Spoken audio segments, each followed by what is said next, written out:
లక్ష్మణ్ గారు వస్తానర్లే కానీ దూరం అయింది వద్దన్నా నేను. ఉమ్. వదిలేదు బ్రదర్. బ్రదర్కి రావాలని ఆశ ఉందిలే కానీ కొన్ని పరిస్థితులు అక్కడ అనుకూలంగా లేకపోవడం వల్ల బ్రదర్ రాలేకపోతున్నారు. కానీ బ్రదర్ బాడీ మాత్రం ఎక్కడ ఉంది కానీ ఇక్కడ మనల్ని పని చేస్తున్నా, ఆరాధన జరుగుతున్నా రావాలని బ్రదర్కి ఎక్కువ ఆసక్తి ఉంది. కానీ ఒక రోజున అందరం కలిసి ఉండబోతున్నాం. ఈ బాడీ మనల్ని ఆ, దూరం ఒక నిర్ణీత Ramesh brother, Lakshman brother, Prem brother అనే ఒక సరిహద్దు కలిగినటువంటి శరీరంలో మనం ఉన్నాం కాబట్టి ప్రేమ్ బ్రదర్కి ఒక సరిహద్దు ఉంది, అదేంటంటే ఆయన శరీరం. లక్ష్మణ్ బ్రదర్కి ఒక సరిహద్దు ఉంది, అదేంటంటే ఆయన శరీరం. అలాగే ప్రతి మనిషికి ఒక సరిహద్దు ఉంది, అది శరీరం. ఆ శరీరం అనేది అమరత్వాన్ని ధరించుకున్నట్లయితే క్షయతం నుంచి అక్షయతం ధరించుకుంటే, మత్స్యత నుంచి అమర్త్యతం ధరించుకుంటే ఈ సరిహద్దులు ఏమి ఉండవు అక్కడ. ఇక్కడ ఉమ్. ఇక్కడ నుంచి ప్రేమ్ బ్రదర్ లక్ష్మణ్ బ్రదర్ అని అంటే అక్కడ నుంచి ఆయన ఉన్నా బ్రదర్ అంటారు. ఏం బ్రదర్ అని అడుగుతారు. అలాంటి సరిహద్దులు లేని ఒక ఆ, స్థితిలోనికి దేవుడు మనల్ని నడిపించబోతున్నారు. దానికోసమే మనం అందరూ ఎదురు చూస్తున్నాం. మనకి నిరీక్షణ అంతా కూడా అదే. చాలా సంతోషం బ్రదర్. మళ్ళా ప్రభు యొక్క నామాన్ని బట్టి పుడుకోవటం ఉంది, చాలా గొప్ప భాగ్యం. దేవుని గురించి రెండు మాటలు మాట్లాడుకున్నా అది మనకు ఎంతో ఆశీర్వదకరం. మనం ఏం మాట్లాడుకుంటున్నామో రెండు మాటలు వినడానికి పరలోకం నుంచి పరిశుద్ధోతులు, పరిశుద్ధులు మొత్తం పరలోకమే తొంగి చూస్తూ ఉంది. ప్రేమ గారు ఏం చెప్తారు ఏందో, లక్ష్మణ్ గారు ఏం చెప్తారు ఏందో. ఎందుకంటే ఈ గడియకి సంబంధించిన విశ్వాసం ఎలా ఉందని తెలుసుకోవడం కోసం యావత్ పరలోకం అంతా కూడా ఎంతో ఆసక్తిగా ఉంది. మనం అనుకుంటాం మనము కూర్చొని మన ఇద్దరే మాట్లాడుకుంటున్నాం, లేదా మన సహోదరులతో మనం కూర్చొని మాట్లాడుకుంటున్నాం, లేదా సంఘంలో మనం మాత్రమే ఉన్నాం, ఆరాధన చేసుకుంటున్నాం అనుకుంటున్నాం. కానీ మన మాట కోసం మనం ఏం చెప్పుకుంటున్నాం అనేది ఆలకించడానికి యావత్ పరలోకం అంతా కూడా తొంగి మన వైపు చూస్తూ ఉంది. నిజంగా గొప్ప, అది మన గొప్పతనం కాదు కానీ ప్రభువు మనకి ఇచ్చిన గొప్ప భాగ్యం, అది ధన్యత, మనకి ఇచ్చిన ధన్యత. కాబట్టి సోదరులతో కలిసినప్పుడు కృష్ణ గారు చెప్పారు, ఇద్దరు సహోదరులు కలిస్తే మంట రావాలంట, మంట పుట్టాలంట. ఇక్కడ స్పోకెన్ వర్డ్ లో మాట్లాడుతున్నాయి. రాయి రాయి రాయి రాపిడి కలిగినప్పుడు ఎలాగైతే మంట పుడుతుందో, అలాగే ఇద్దరు సహోదరుల మధ్య మాట జరుగుతున్నప్పుడు, వాక్యం గురించి చర్చించుకుంటున్నప్పుడు అక్కడ పరిశుద్ధాత్మ మంట రావాలంట కదా. కాబట్టి మనం మాట్లాడుకుంటున్నామంటే లోక సంబంధమైన మాటలు, వాక్యానికి సంబంధమైన మాటలు, ఈ లోక సంబంధమైన కార్యాలకు సంబంధించిన విషయాలు, ఇవన్నీ కూడా మనం మాట్లాడుకోవడానికి ఇది స్థలం కాదు, సమయం కాదు. ఎందుకంటే పరలోకం అంతా కూడా మనకు ఒక్క మాట దొరికితే చాలు, ఈ గడియ సంబంధించి విశ్వాసం సంబంధించిన ఒక్క మాట దొరికితే చాలు అని పరలోకం అంతా కూడా మనం కోసం చూస్తున్నప్పుడు, మీరు ఎప్పుడైనా సోదరులతో కలిసినప్పుడు దేవుని గురించిన విషయాలు చర్చించుకోవడం అనేది గొప్ప విషయం. ఒక పరిశుద్ధ అగ్నిని పుట్టించండి ప్రతి ఒక్కరు కూడా. ఒక సోదరు వచ్చి ఇంకో సోదరుతో మాట్లాడుతున్నప్పుడు పరిశుద్ధ అగ్నిని పుట్టించండి. అది ప్రభుకి ఇష్టమైన కార్యం అది. కాబట్టి ఈ విధంగా మనందరం కలుసుకుని ఒకరి యొక్క హృదయాల్లో మరొకరు వాక్యపు జ్వాలను మండించే విధంగా కలుసుకోవటం అనేది సంతోషకరమైన విషయం కూడా. ఇది సంతోషం. దీనికి మించిన మెసేజ్, దీనికి మించిన వర్తమానాలు లేవు, దీనికి మించిన ఉద్యోగ సభలు లేవు. దేవుడి గురించి మాట్లాడుకోవడం కంటే గొప్ప ఉద్యోగ సభలు లేవు. ఇది గొప్ప సమయం. మంచి సందేశం మనం కూర్చొని దానికన్నా మనం సోదరి కూర్చొని మాట్లాడుకోవడం అనేది గొప్ప సమయం అని. కాబట్టి మన జీవితంలో మనం గొప్ప సమయాన్ని కలిగి ఉన్నామంటే అది ఈ వర్తమానం ద్వారానే, ఇలా మనం కలుసుకోవడం ద్వారా. మన మధ్యలోనికి బెంజమిన్ బ్రదర్ వచ్చారు, సాల్మా గారు ఇంటి దగ్గర ఉన్నట్టున్నారు. సరే, మంచిది బ్రదర్. చిన్న మాట, కొన్ని విషయాలు మాత్రం మనం మాట్లాడుకుందాం. లూకాసు వార్త 4వ అధ్యాయం 1వ వచనం, 2వ వచనం, 3వ వచనం, 4వ వచనం. యేసు పరిశుద్ధాత్మ పూర్ణుడై యార్దాను నది నుండి తిరిగి వచ్చి 40 దినములు ఆత్మచేత అరణ్యంలో నడిపింపబడి అపవాది చేత శోధించబడుచుండెను. ఆ దినములలో ఆయన ఏమీ తినలేదు. అవి తీరిన తరువాత ఆయన ఆకలి కొనగా అపవాది, నీవు దేవుని కుమారుడు అయితే రొట్టె అగునట్లు రాతితో చెప్పుమని ఆయనతో చెప్పింది. అందుకు యేసు, మనుషుడు రొట్టె వలన మాత్రమే జీవించడు అని వ్రాయబడి ఉన్నదని వానికి ప్రత్యుత్తరం ఇచ్చాను. ఆమె అదేవిధంగా 34వ వచనంలో 31 నుంచి 34 వరకు. అప్పుడు ఆయన గలిలయలోని కపెర్నహూము పట్టణమునకు వచ్చి విశ్రాంతి దినమున వారికి బోధించుండెను. ఆయన వాక్యము అధికారముతో కూడినదై ఉండేది కనుక వారు ఆయన బోధకు ఆశ్చర్యపడేది. ఆ సమాజ మందిరములో అపవిత్రమైన దెయ్యపు ఆత్మ పట్టిన వాడొకడుండెను. వాడు, నజరేయుడైన యేసు, మాతో నీకేమి, మమ్ము నశింపజేయవచ్చితివా? నీవెవడవో నేను ఎరుగుదును. నీవు దేవుని పరిశుద్ధుడవని బిగ్గరగా కేకలు వేసింది. అందుకు యేసు, ఊరకుండము, ఇతనిని వదిలిపోమ్మని దాన్ని గద్దింపగా దెయ్యము వారి మధ్యను పడద్రోసి వారికి ఏ హానియు చేయక వదిలిపోయాను. అందుకు అందరు విస్మయం ఉంది. ఇది ఎట్టి మాట? ఈయన అధికారముతోనూ బలముతోనూ అపవిత్ర ఆత్మలకు ఆజ్ఞాపింపగానే అవి వదిలిపోవచ్చునని ఒకరితో ఒకడు చెప్పుకునేది. అంతటా ఆయన గూర్చిన సమాచారము ఆ ప్రాంతములంతటా వ్యాపించెను. ఆమె చిన్న ప్రార్థన చేసుకో. ఓ మా మంచి ప్రభువా, అబ్రహాము దేవుడా, ఇసాకు దేవుడా, యాకోబు దేవుడా, మా పితరుల దేవుడా, మీకే స్తుతులు వందనాలు చెల్లిస్తున్నాం. మోషేతో మీరు చెప్పినట్లుగా, యెహోషువతో మీరు చెప్పినట్లుగా, దావీదుతో మీరు చెప్పినట్లుగా, ఓ ప్రభువా, మేము మా స్వజనుల యొద్దకు పోదుము అని వాళ్ళు తమ సొంత కుటుంబ సభ్యులతో వాళ్ళు పంచుకున్నారు.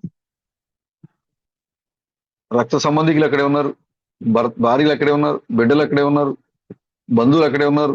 అయినా కూడా వారు చెప్పారు, ఓ నా కుమారుడా, నేను నా స్వజనుల యొద్దకు చేరబోతున్నాను. స్వయంగా మీరే చెప్పారు మోషేతో, మోషే, నువ్వు ఆ పర్వతం మీద నుంచి దూరంగా కనబడే ఆ పట్టణాన్ని చూడు, నువ్వు దానిలో ప్రవేశించవు. ఆ తర్వాత నీవు నీ స్వజనుల లెక్కలను చేర్చబడతావు. నీ అన్న అహరోను, ఓ అతను కూడా మీ స్వజనుల యొద్దకు అతను చేర్చబడుతున్నాడు అని మీరు చెప్పారు మా ప్రభువా. నిజంగా మాతో చేరడానికి మా పితరుడైన మోషే సిద్ధంగా ఉంచారు. మా పితరుడైన అహరోని, మొదటి ప్రధాన యాజకుడైన అహరోని సిద్ధంగా ఉంచారు. దావీదు, సొలొమోను, అబ్రాము, ఇర్మియా, జకరియా, నెహెమ్యా, ఓ ప్రభు, మరి నహూము, వీళ్ళందరూ కూడా మాతో కలుసుకోవడానికి వాళ్ళు ఎంతగానో ఈ లోకంలో ఆరాటపడ్డారు మా ప్రభు. ఇప్పుడు వాళ్ళు ఎదురు చూసినటువంటి అబ్రహాం యొక్క స్వజనులు, ఓ దావీదు యొక్క స్వజనులు, మోషే యొక్క స్వజనులు, అహరోని యొక్క స్వజనులు ఇప్పుడు ఈ భూమి మీద రక్త మాంసముల దేహంలో నడియాడుచున్నారు మా ప్రభు. మేము అబ్రహాం యొక్క జనులమైనాము, అబ్రహాము మా యొక్క జనుడై ఉన్నారని తెలుసుకుంటా నిజంగా మాకు గొప్ప వర్తమానం ఇచ్చావు మా ప్రభు. నీకు వందనాలు. ఇది చాలా మహత్తరమైన కార్యము, మహత్తరమైన కాలము అని మీరు వర్తమానంలో చెప్తున్నప్పుడు మాకు ఈ మధురానుభూతి మాకు అర్థం కాలేదు. కానీ మా స్వజనులు నిజంగా కొంతమంది హైదరాబాద్లో, కొంతమంది చెన్నూరులో, కొంతమంది ఢిల్లీలో, మరి కొంతమంది రకరకాల ప్రాంతాల్లో మరి మా స్వజనుల నుంచి వారందరితో మా హృదయాలను ఐక్యపరిచినందుకు మీకు వందనాలు చెల్లిస్తున్నాం. ఒక దినాన మేమందరం కూడా కలిసి మరి కదిలింపబడిన రాజ్యంలో ఉండబోతున్నామని మేము ఎరిగి ఉన్నాం మా ప్రభు. నీకు వందనాలు. చదవబడినటువంటి లేఖన భాగాన్ని మీ చేతులకు అప్పగించుకున్నాం మా ప్రభు. మీరే రంగం మీదకి వచ్చి కదలాడి మాట్లాడి నడిపించి మహిమ ఘనత ప్రభావాలు పొందుకున్నామని మా విమోచకుడైన క్రీస్తు బ్రహ్మ మనం యొక్క నామంలో ప్రార్థన ఇచ్చున్నాం తండ్రి. మరొకసారి పరిశుద్ధులందరికీ కూడా మన యొక్క దేహ సంబంధమైన విమోచకుడైనటువంటి క్రీస్తు బ్రహ్మ నామం పేరట రాత్రికాల వందనాలు తెలియజేస్తున్నాం బ్రదర్. వందనాలు. చదవబడిన లేఖన భాగాల నుంచి దేవుని పరిశుద్ధ అనే చిన్న అంశం బ్రదర్. ఈ మాట చెప్పేది ఎవరంటే, ఎవరు చెప్పారు బ్రదర్? నువ్వెవరో నాకు తెలుసు, యేసు నువ్వెవరో నాకు తెలుసు అని చెప్పింది ఎవరు బ్రదర్? లక్ష్మణ్ బ్రదర్. ఎవరు చెప్తున్నారు ఈ మాట? యేసు నువ్వెవరో నాకు తెలుసు. యేసు నువ్వెవరో మాకు తెలుసు. నువ్వు ముందు ఎందుకు వచ్చావు?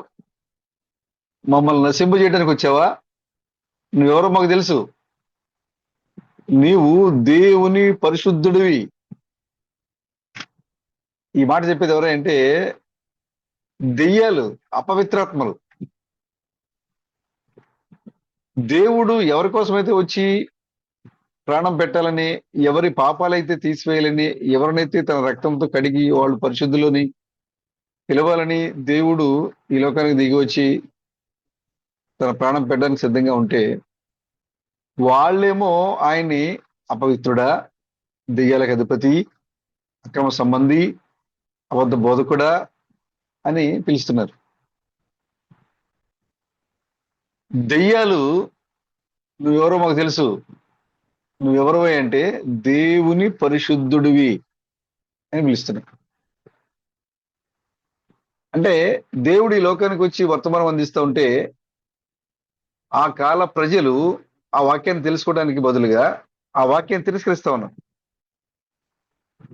ఇప్పుడు ఈ కాలంలో కూడా దేవుడు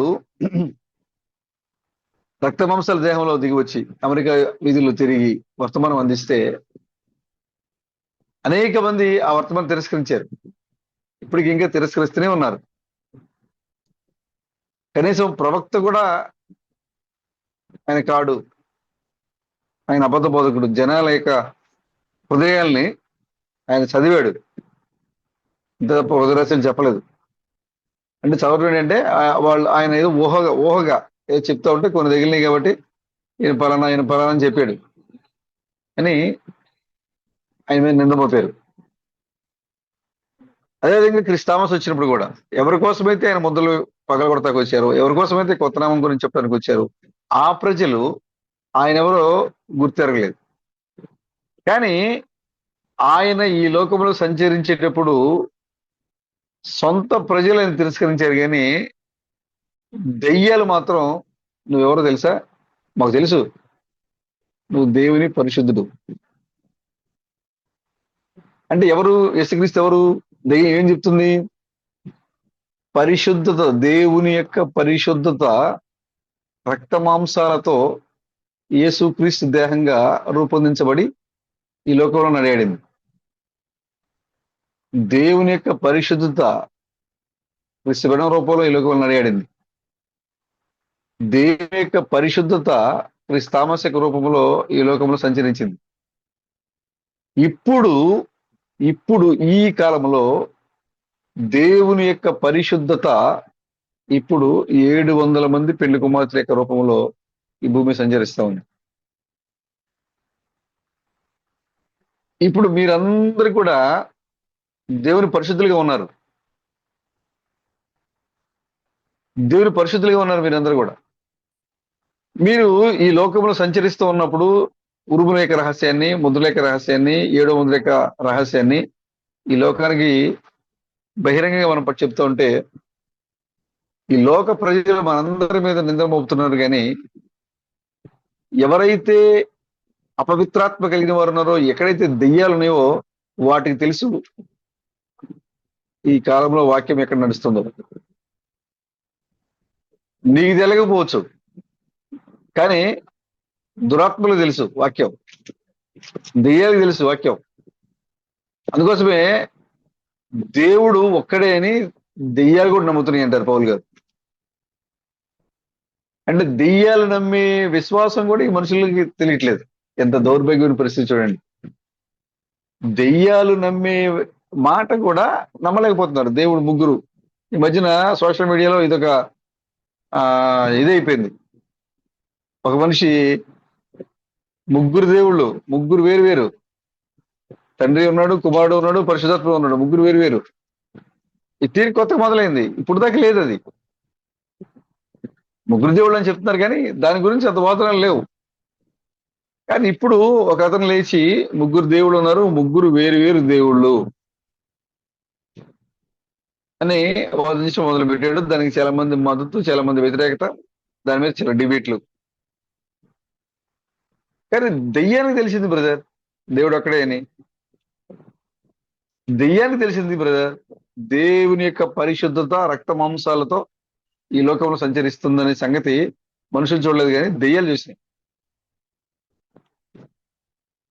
వాటికి తెలిసిపోయింది, అపవిత్రాత్మకి తెలిసిపోయింది ఈ వాక్యం ఎక్కడ ఉందనేది.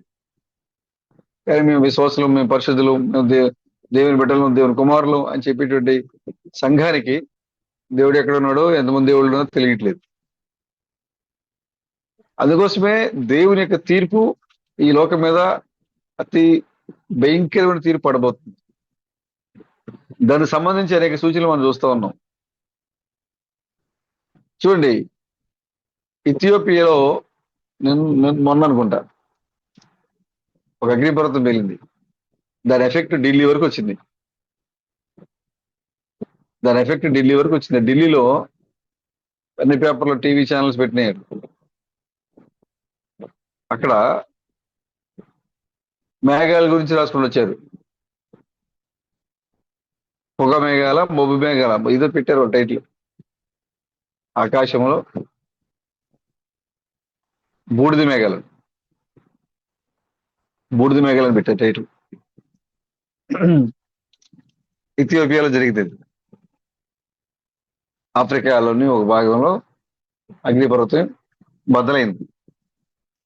దేవుడు హెచ్చరిక చేస్తా ఉన్నాడు, మీరు మారుమనసు పొందండి, మీరు వాక్యంలోకి రండి.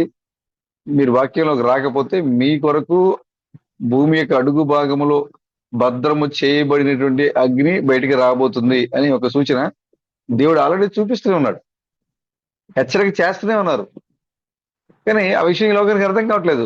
టీవీ ఛానల్స్ లో, న్యూస్ పేపర్లో, సోషల్ మీడియాలో చాలా ఎప్పుడు పగలినటువంటి ఆ యొక్క అగ్నిపర్వతం పగిలిపోయింది, ఎప్పుడు పగలలేదు అక్కడ, అది ఎప్పటి నుంచో ఉంది అగ్నిపర్వతం. దానికి చాలా హిస్టరీ ఉంది. ఆ పగిలిపోయింది, దాని పేరు ఏదో ఉంది, డిఫరెంట్ గా ఉంది అగ్నిపర్వతం పేరు. అది ఎప్పటి నుంచో ఉందని దాన్ని గుర్తించారు సైంటిస్టులు. కానీ ఎప్పుడు అది కొంచెం లావా కూడా దాన్ని రిలీజ్ చేయకుండా అది ఎప్పుడు అలాగే ఉంది. కానీ ఇప్పుడు పగిలిపోయింది, అది ఎగిసిపడుతూ ఉంది. ఇదంతా అని వాళ్ళు పెద్ద పెద్ద వార్త కింద ఇస్తూ ఉన్నారు. దేనికి ఇస్తున్నారు వాళ్ళకి తెలియదు. ఎందుకంటే దేవుడు ఈసారి ఆయన ఈ భూభాగాన్ని అగ్ని నాశనం చేయబోతున్నారు. దాని కొరకు అగ్ని నిల్వ చేయబడింది. ఎక్కడ నిల్వ చేయబడింది తెలుసు? అగ్ని నోవాహు కాలంలో దేవుడు నీటిని భూమి మీద, భూమి కింద, ఆకాశంలో దాచిపెట్టాడు. దేవుడు ఆ తీర్పు ఇచ్చే సమయంలో ఆకాశ వాక్యాన్ని నిలిపాడట, పాతాళపు ద్వారాల్ని తెరిచాడట. ఇవన్నీ కూడా ఒకసారిగా ఏకమైపోయినప్పుడు భూభాగం మొత్తం జలప్రలయంతో, నీటితో నిండిపోయింది. దానివల్ల భూమి మీద జీవరాశి లేకుండా నశించిపోయింది. అలాగే ఇప్పుడు దేవుడు మరలా నేను ఈ భూమిని లేదా ఈ మనుషుల్ని నీటితో నేను నాశనం చేయను అని చెప్పారు ప్రభు. అందుకోసమే ఆ వర్షధనసు దానికి నిబంధనగా పెట్టుకున్నారు ప్రభు. చూడండి, ఎప్పుడైతే వాతావరణం తీవ్రంగా మారిపోయి భయంకరమైనట్టుగా వాతావరణంగా మారిపోయినప్పుడు మనకి 7 వర్షధనసులు కనపడతాయి. మనకి 7 రంగులతో వర్షధనసు కనపడద్ది. అంటే వర్షధనసు కనపడద్ది 7 రంగులు చూపిస్తూ.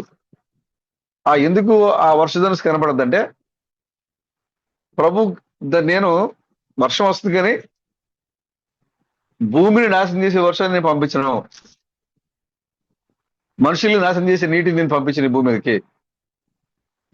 నా నిబంధన నేను గుర్తు చేసుకుంటున్నా, ఇది నా కవెనెంట్ అని దేవుడు మనకి దాన్ని చూపిస్తున్నాడు. ఆయన ఆ వర్షధనసు రూపంలో అప్పుడు నోవాకు చెప్పినటువంటి మాటని నేటికి ఇంకా అక్కడ చూపిస్తున్నాడు ఆయన. అందుకోసమే మనకి మబ్బు, భయంకరమైన వర్షం రాబోతుంది, పెద్ద బిగ్ స్ట్రోమ్ రాబోతుంది అని మనకి వార్తాపత్రిక టీవీ ఛానల్స్ లో మనం చూసినప్పుడు ఆ వాతావరణంలో మార్పులు వచ్చినప్పుడు అది ఒక్కసారిగా 7 రంగులు ప్రతిబింబిస్తూ ఒక ఆకారం కనపడుతుంది అక్కడ. లేదు లేదు లేదు, నేను రానివ్వను, ఎందుకంటే నేను అక్కడ వాగ్దానం చేశా అని అక్కడ నిబంధన చూపిస్తూ ఉంటది. అందుకోసం మనకి ఎందుకు ఆ ఇంద్రధనుసు లేదా వర్షధనుసు మనకి ఎందుకు కనపడద్దు అంటే, దేవుడు నోవా కాలంలో వాగ్దానం చేశారు కాబట్టి ఆ వాగ్దానం నేను గుర్తుపెట్టుకుని ఉన్నాను అని దానికి సూచనగా ఆయన దాన్ని చూపించారు. ఇది వర్షధనుసు. అయితే క్రిస్పడంగా గారు చెప్తున్నారు తన సందేశాల్లో 3 వర్షధనుసులు ఉన్నాయి. ఈ వర్షధనుసులు 3 ఉన్నాయి. అంటే వర్షధనుసు అంటే అర్థం ఏంటంటే ఒడంబడిక, నిబంధన. ఆయన ఆ బలమైన దూత ప్రకటన 10వ అధ్యాయంలో ఆయన దిగి వచ్చినప్పుడు చూడండి, ప్రకటన 10వ అధ్యాయంలో బలిష్ఠుడైన వేరొక దూత పరలోకం నుండి దిగి వచ్చి సూచితని, ఆయన మేఘము ధరించుకుని ఉండెను, ఆయన శిరస్సు మీద ఇంద్రధనుసు ఉండెను, ఆయన ముఖము సూర్య బింబము వలెను, ఆయన పాదములు అగ్ని స్తంభం వలెను ఉండెను, ఆయన చేతిలో విప్పబడి ఉన్న ఒక చిన్న పుస్తకం ఉండెను. ఆయన తన కుడి పాదమును సముద్రం మీదను ఎడం పాదము భూమి మీదను మోపి సింహము గర్జించినట్లు గొప్ప శబ్దంతో ఆర్భాటించెను. ఆయన ఆర్భాటించినప్పుడు 7 ఉరుములు వాటి వాటి శబ్దములు పలికెను.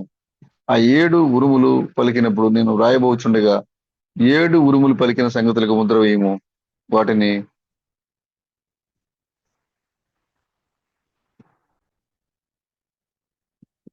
రాయవద్దని పరలోకం నుండి ఒక స్వరం పలుకుట వెంటని, మరియు సముద్రం మీదను భూమి మీదను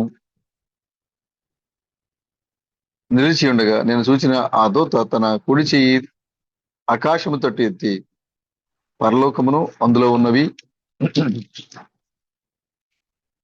అందులో వాటిని, భూమిని అందులో ఉన్న వాటిని, సముద్రమును అందులో ఉన్న వాటిని సృష్టించి యుగ యుగములు జీవించున్న వాని తోడు ఒట్టి పెట్టుకొని ఇక ఆలస్యం ఉండదు గాని. ఇది జరిగిన సంభవం. ఇక్కడ పరలోకం నుంచి ఒక దూత దిగి వస్తా ఉంది. పరలోకం నుంచి ఒక దూత దిగి వస్తా ఉంది. ఈ దూత ఎలా ఉంది? మేఘం ధరించుకొని ఉంది. ఈ దూత తలపైన శిరస్సు మీద వర్షధనుసు ఉంది. ఇక్కడ చూడండి, అక్కడ పెంతుకోస్తు సంఘం పైన శిరస్సు మీద 12 కిరీటాలు ఉన్నాయి. పెంతుకోస్తు సంఘం పైన 12 కిరీటాలు ఉన్నాయి.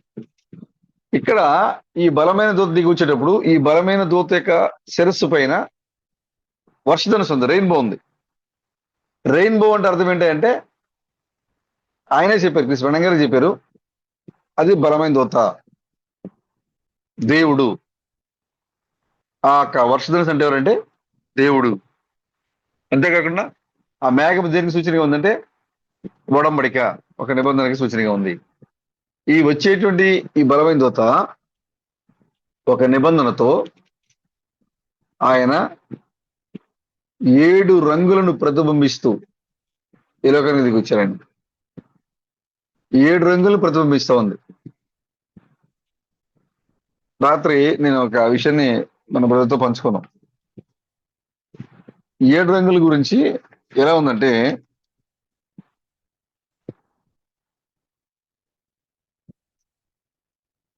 విబ్జిఆర్ అవునా బ్రదర్? అంటే 7 రంగులు ఏమంటారంటే విబ్జిఆర్ అంటారు. అంటే ఆ వాటిలో ఉన్నటువంటి ఫస్ట్ లెటర్ తీసుకొని మొత్తం కలిపి అలా పిలుస్తారు దాన్ని. అంటే వైలెట్ లో వి, ఇంక్ లో ఐ, బ్లూలో బి, గ్రీన్ లో జి, ఎల్లోలో వై, ఆరెంజ్ లో ఓ, రెడ్ లో ఆర్ కలిపి విబ్జిఆర్ అంటారు దాన్ని. ఇవన్నీ కూడా బైబుల్లో, ఈ టాపిక్ ఎత్తకూడదు అనుకున్నాను యాక్చువల్గా, కానీ ఎడిదిరిగి మనం అడుగుచ్చాం. ఇవన్నీ కూడా బైబుల్లో వైలెట్ అంటే ఏంటి, ఇంక్ అంటే ఏంటి, బ్లూ అంటే ఏంటి, గ్రీన్ అంటే ఏంటి, ఎల్లో, ఆరెంజ్, రెడ్, ఈ వర్షధనుసు యొక్క రంగులు ఇవి, 7 రంగులు ఇవి. వైలెట్ గురించి, ఇంక్ గురించి, బ్లూ గురించి, గ్రీన్ గురించి, ఎల్లో గురించి, ఆరెంజ్ గురించి, రెడ్ గురించి ఐ అంటే బైబిల్లో ఇండిగో కదా. ఇండిగో ఇండిగో బ్రదర్, ఇండిగో అయ్యండి, ఇండిగో రాసుకున్నా ఇక్కడ. అయితే వీటి గురించి, వైలెట్ గురించి, ఆ ఈ ఇండిగో లేదా ఇంకా అని కూడా బ్రదర్, అది ఇంకా అని కూడా ఉంది ఇక్కడ రాశాను నేను. అంటే ఇంకంటే అన్ని కలర్ కలిపి వస్తుంది brother. Okay, IndiGo, blue, green, yellow, orange, red, ఇవన్నీ కూడా ఆ మేఘంలో ఉన్నాయి, లేదా ఆ రెయిన్బోలో ఉన్నాయి, ఆ వర్షధనుసులో ఉన్నాయి. ఒక్కొక్కటి ఒక్కొక్క రంగు, ఒక్కొక్క పరిచర్య. క్రీస్తు యొక్క 7 ఆత్మలు ఈ రెయిన్బో. ఎందుకు అది 7 రంగుల్లో ఉంటుంది అంటే కృష్ణ గారు చెప్తున్నారు, ఆ రెయిన్బో, అది రెయిన్బో అంటే ఏదో కాదు కానీ అది క్రీస్తే. ఆ క్రీస్తే బలమైన దూతగా వచ్చి నిలబడినప్పుడు అది 7 రంగుల్ని ప్రతిబింబిస్తూ ఉంటుంది.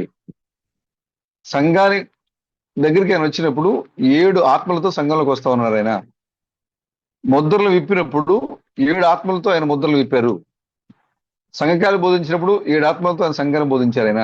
కానీ మనం చూడడానికి 7 ఆత్మలు అక్కడ సంచరిస్తా ఉన్నాయి, కానీ చూడడానికి ఒక బలమైన దూత మాత్రమే కనపడుతుంటుంది. 7 రంగులు కలిపి మనం ఎలాగైతే రెయిన్బో అని పిలుస్తామో, 7 రంగులు కలిపి ఎలాగైతే ఇది వర్షధనుసుని మనం పిలుస్తామో, అలాగే 7 ఆత్మలు కలిపి బలిష్ట దూతగా కనపడుతున్నాడు మనకి. ఎందుకని బలిష్ట దూతగా ఉన్నాడంటే అక్కడ ప్రభువు 7 ఆత్మలు తను విభజించుకున్నారు. విభజేయాలి.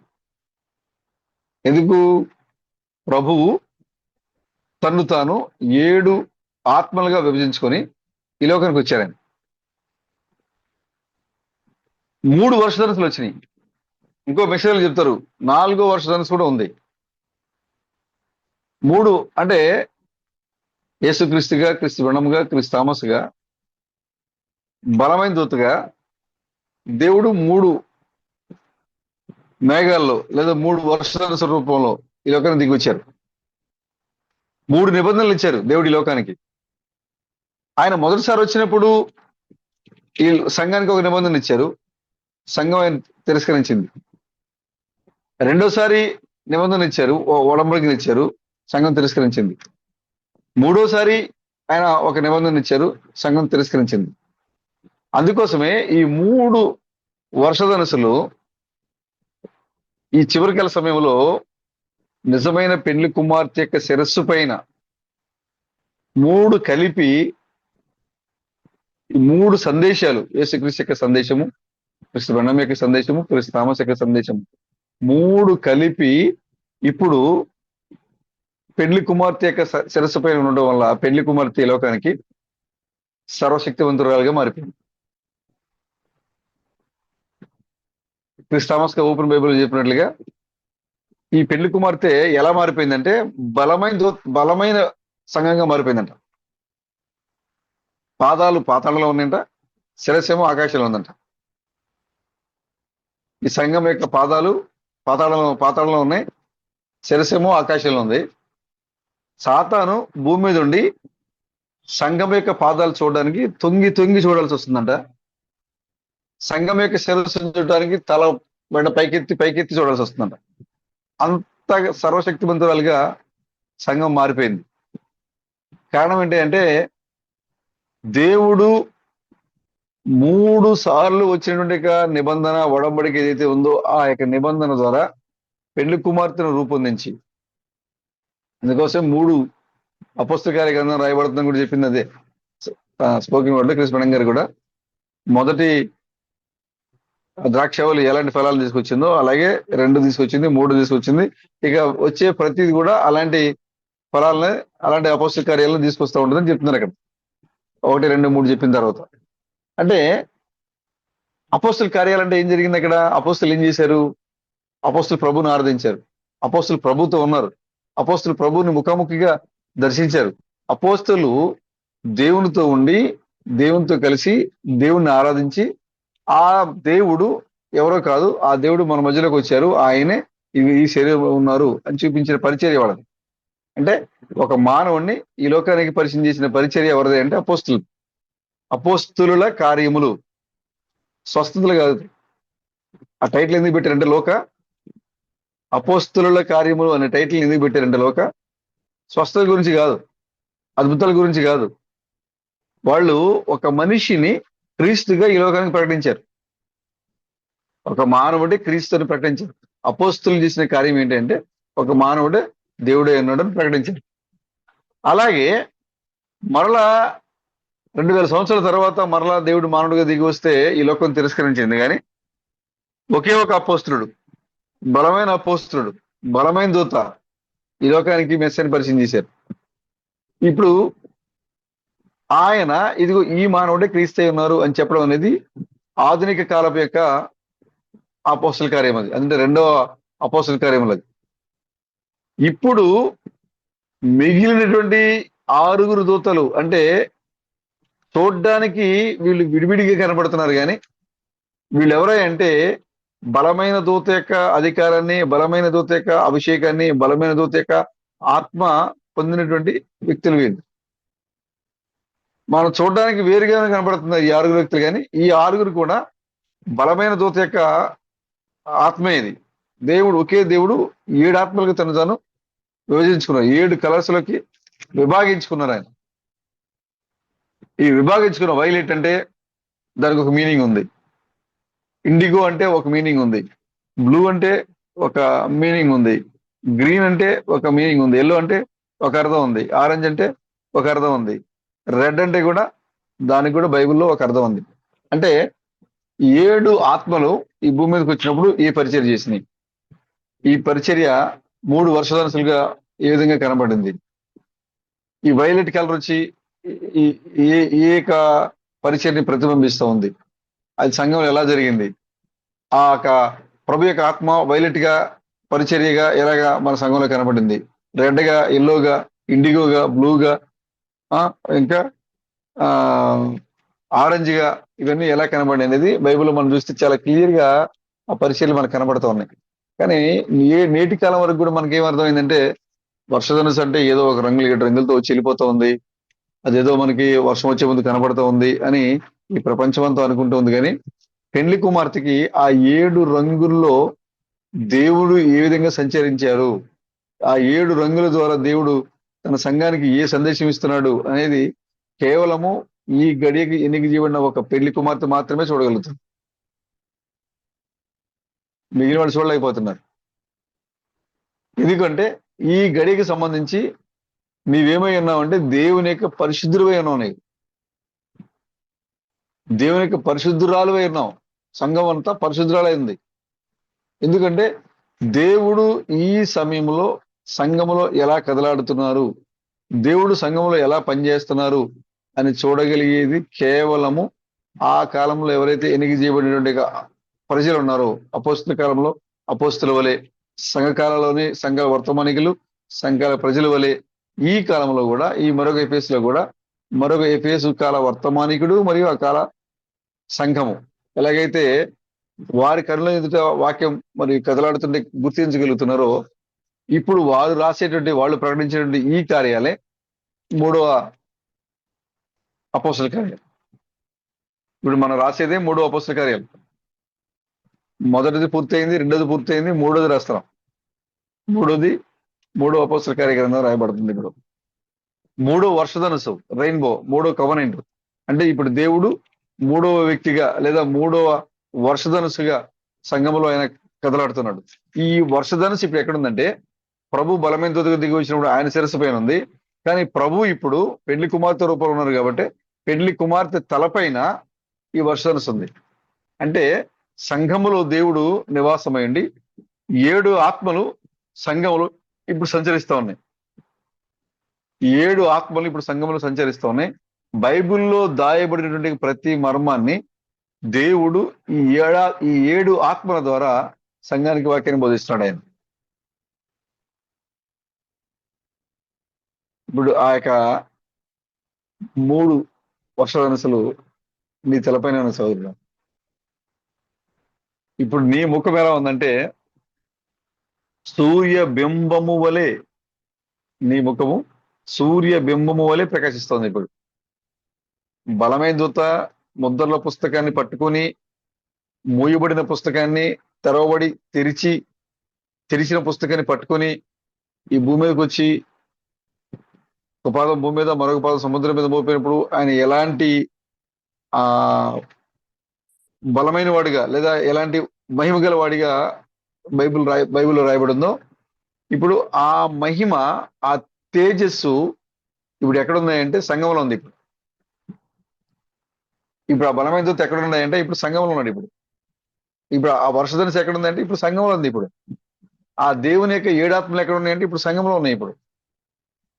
ఇప్పుడు ఆ యొక్క ప్రకటన 10వ అధ్యాయంలో రాయబడిన యొక్క బలమైన దూత ఒక రోజున యేసుక్రీస్తులా కనబడ్డారు, ఒక రోజున క్రీస్తు బ్రహ్మంలా కనబడ్డారు, ఒక రోజున క్రీస్తు తామస్లా కనబడ్డారు. ఇప్పుడు ఆ బలమైన దూత మరణము లేని లోకాన్ని జయించిన పెళ్లి కుమార్తె యొక్క రూపంలో కనపడుతుంది. ఇప్పుడు కాబట్టి పెళ్లి కుమార్తె యొక్క రూపం ఇప్పుడు ఎలా ఉందంటే పరిపూర్ణమైన క్రీస్తులో మనం మారిపోయింది. ఇప్పుడు మనం అందుకోసమే ఇప్పుడు సూర్య బింబము వలె వర్షధనుసు ధరించినట్టు చూడండి. ఎందుకు ఆ యొక్క ఒడంబడికి ఆయన కిందకి దిగి వస్తున్నారంటే, ఎప్పుడైతే తెరవబడిన పుస్తకాన్ని పట్టుకొని దిగి వస్తున్నాడో, ఆయన చేతిలోకి వచ్చిందో, ఆయన ఈ లోకానికి మహిమగల వాడిగా కనబడుతున్నాడు. ఆయన మూయబడిన పుస్తకం పట్టుకున్నప్పుడు, అప్పుడు పరలోకం ఉన్నారు కానీ ఆయన మూయబడిన పుస్తకాన్ని పట్టుకున్నప్పుడు ఈ లోకం ఆయన ఎలా ఉన్నారో తెలియలేదు. ఆయన కానీ తెరవబడిన పుస్తకాన్ని పట్టుకుని భూమి మీదకి వచ్చేటప్పుడు ఆయన రూపాన్ని యోహాను వర్ణించాడు.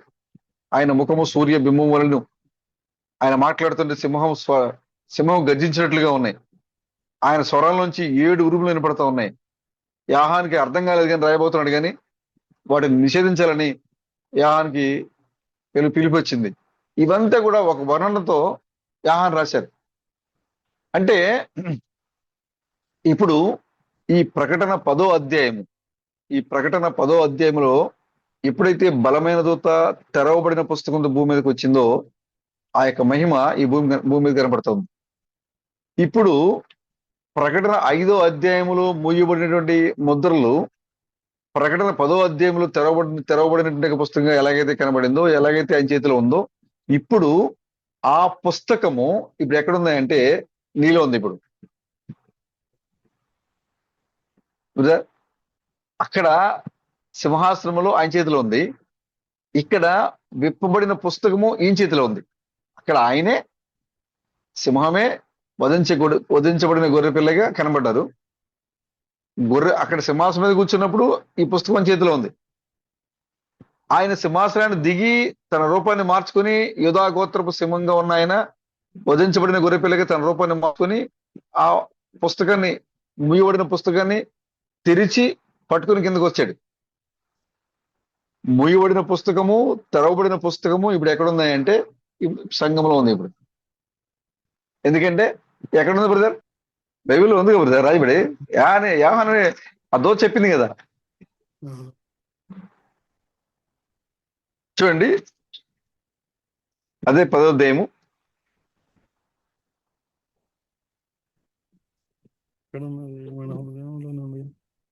7వ వచనం నుంచి చదువుతుందండి. 7వ దూత పలుకు దినములలో అతడు బోర ఓదబోచుండగా దేవుడు తన దాసులకు ప్రవక్తలకు తెలిపిన సువార్త ప్రకారము దేవుని మర్మం సమాప్తం చెప్పింది. అంతటా పరలోకం నుండి నేను వినిన స్వరము మరలా నాతో మాట్లాడుచు, నీవు వెళ్ళి సముద్రం మీదను భూమి మీదను నిలిచి ఉన్న ఆ దూత చేతిలో విప్పబడి ఉన్న ఆ చిన్న పుస్తకమును తీసుకునమని చెప్పుట వింటని.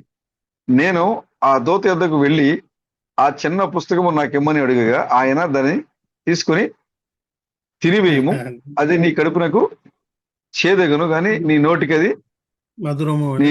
తేనె వలె మధురముగా ఉండునని నాతో చెప్పాను. అంతటా నేను ఆ చిన్న పుస్తకమును దూత చేతుల్లో నుండి తీసుకుని దానిని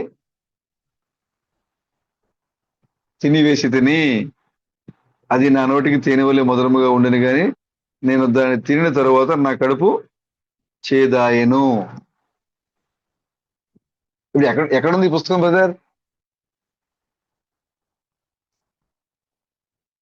యోహాను కడుపులో ఉంది బ్రదర్. దేని స్తోత్రం.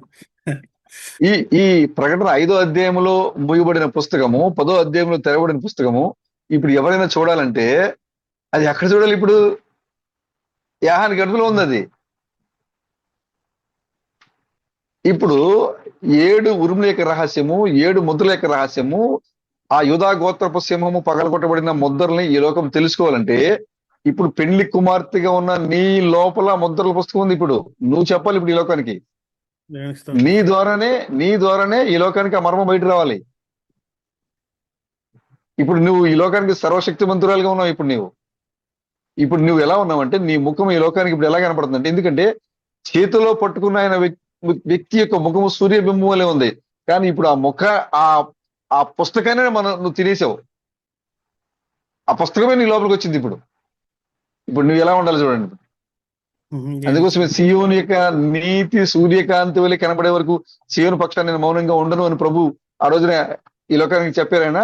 ఇప్పుడు దాన్ని నెరవేర్చి చూపించారు ప్రభు. ఎలా అంటే ఏదైతే ఆ ముద్రలు అనగా మన యొక్క హక్కు పత్రము, ఏదైతే మన స్వాస్థ్యము ఏదైతే ఉందో అది పరలోకంలో ప్రభు యొక్క చేతిలో ఉంది. ఆ ప్రభు చేతిలో ఉన్న ఆ బుక్ ప్రభువే పట్టుకొని కిందకి దిగి వచ్చారు. కిందకి దిగి వచ్చినప్పుడు ఆ పుస్తకాన్ని తినండి, ఆ పుస్తకాన్ని తీసుకుని తిను అని ఒక దూత మాట్లాడుతుంది.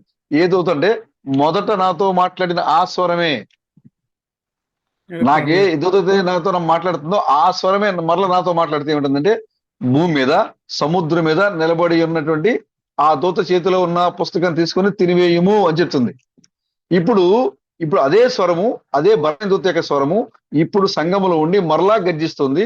ఇదిగో ప్రేమ్ బ్రదర్, అమెరికాలో ఉన్న పరిచర్య, ఇండియాలో ఉన్న పరిచర్య, అమెరికాలో పెంపడిన ముద్రలు, ఇండియాలో పగలగొట్టబడిన ముద్రల్ని మీరు తీసుకొని మీరు తినేయండి అనే సంఘములో మనము మునుపటి వినిన అదే స్వరము, అమెరికాలో ధ్వనించిన అదే శబ్దము, ఇండియాలో ధ్వనించిన అదే శబ్దము మరలా ఇప్పుడు సంఘంలో ధ్వనిస్తూ మనతో మాట్లాడుతుంది ఏమంటే, మీరు ఇండియా వర్తమానము అమెరికా వర్తమానం కలిపి మీరు భుజించండి, మీరు లోపల పెట్టండి అని ధ్వనిస్తూ ఉంది. ఆ స్వరం మరలా మనకు వినబడుతూ ఉంది. ఇప్పుడు అర్థమైంది బ్రదర్? నా మాట మీకు అర్థమైంది బ్రదర్? ఏదైతే స్వరము మనం విన్నామో అక్కడ చూడండి, ఎన్నో వచనం చూడండి, 8వ వచనం చూడండి. అంతటా పరలోకము నుండి నేను వినిన స్వరము మరలా నాతో మాట్లాడచ్చు. అంతకుముందు యాహాను విన్నాడు ఆ స్వరాన్ని, ఆల్రెడీ వినేశాడు యాహాను. ఇప్పుడు మరలా మాట్లాడుతున్న స్వరం ఇక్కడ బాగా గమనించండి బ్రదర్. ఆల్రెడీ యాహాను స్వరాన్ని వినేశాడు, కానీ ఆ స్వరం మరలా వినపడుతుంది. ఏమని చెప్తుంది ఆ స్వరం అంటే, అంతటా పరలోకము నేను విన్న స్వరం మరలా నాతో మాట్లాడుచు, నీవు వెళ్ళి. ఇప్పుడు మరలా ఆల్రెడీ విన్న స్వరం ఎవరిది? ఆ బలమైన దూతే. మళ్ళా వినబడే స్వరం ఎవరిది? బలమైన దూతే.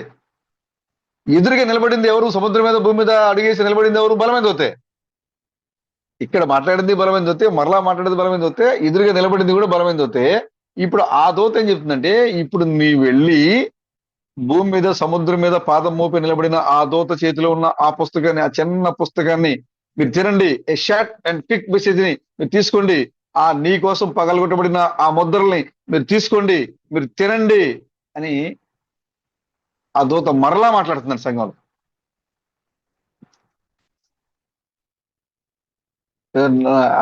నేను చెప్పింది మీకు అర్థమైంది బ్రదర్? బలమైన దూత ఉంది, మరలా మాట్లాడుతున్న దూత ఉంది.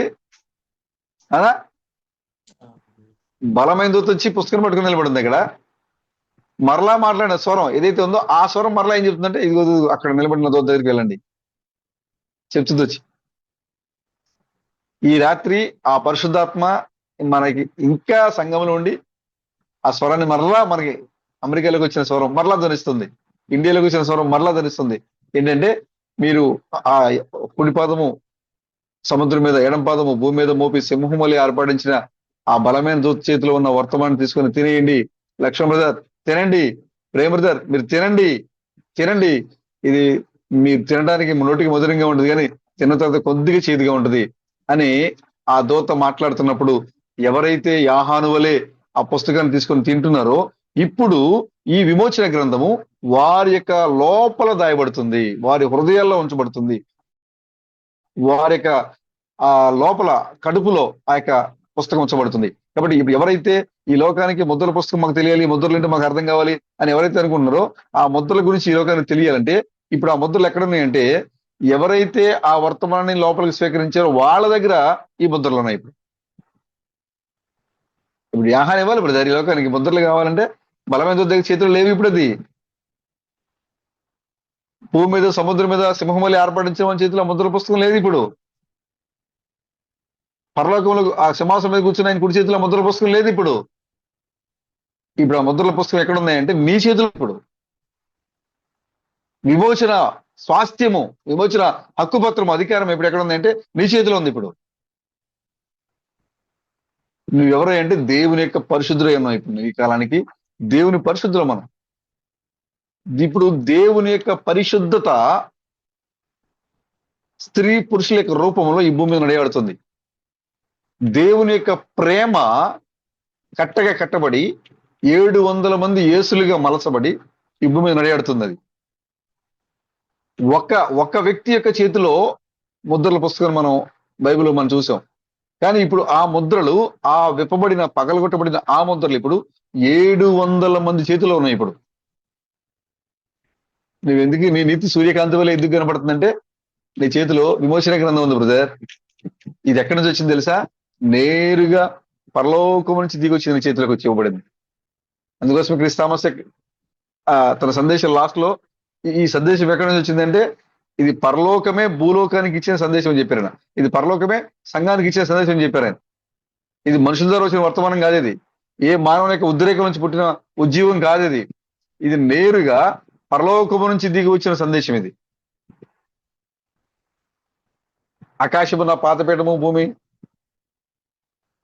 ఆకాశము నా సింహాసనము భూమి నా పాదపీఠం అని చెప్పినటువంటి దేవుడు ఇప్పుడు ఎక్కడ ఉన్నాడంటే అతి దీనుడిగా లక్ష్మీ రేఖ దేహంలో ఉన్నారు, అతి దీనుడిగా ప్రేమ రేఖ దేహంలో ఉన్నారు, అతి దీనుడిగా మన సోదరు సతీశ్వరు రమేశ్వరు సార్మ రేఖ రూపంలో ఈ భూమి నడియాడుతున్నారు.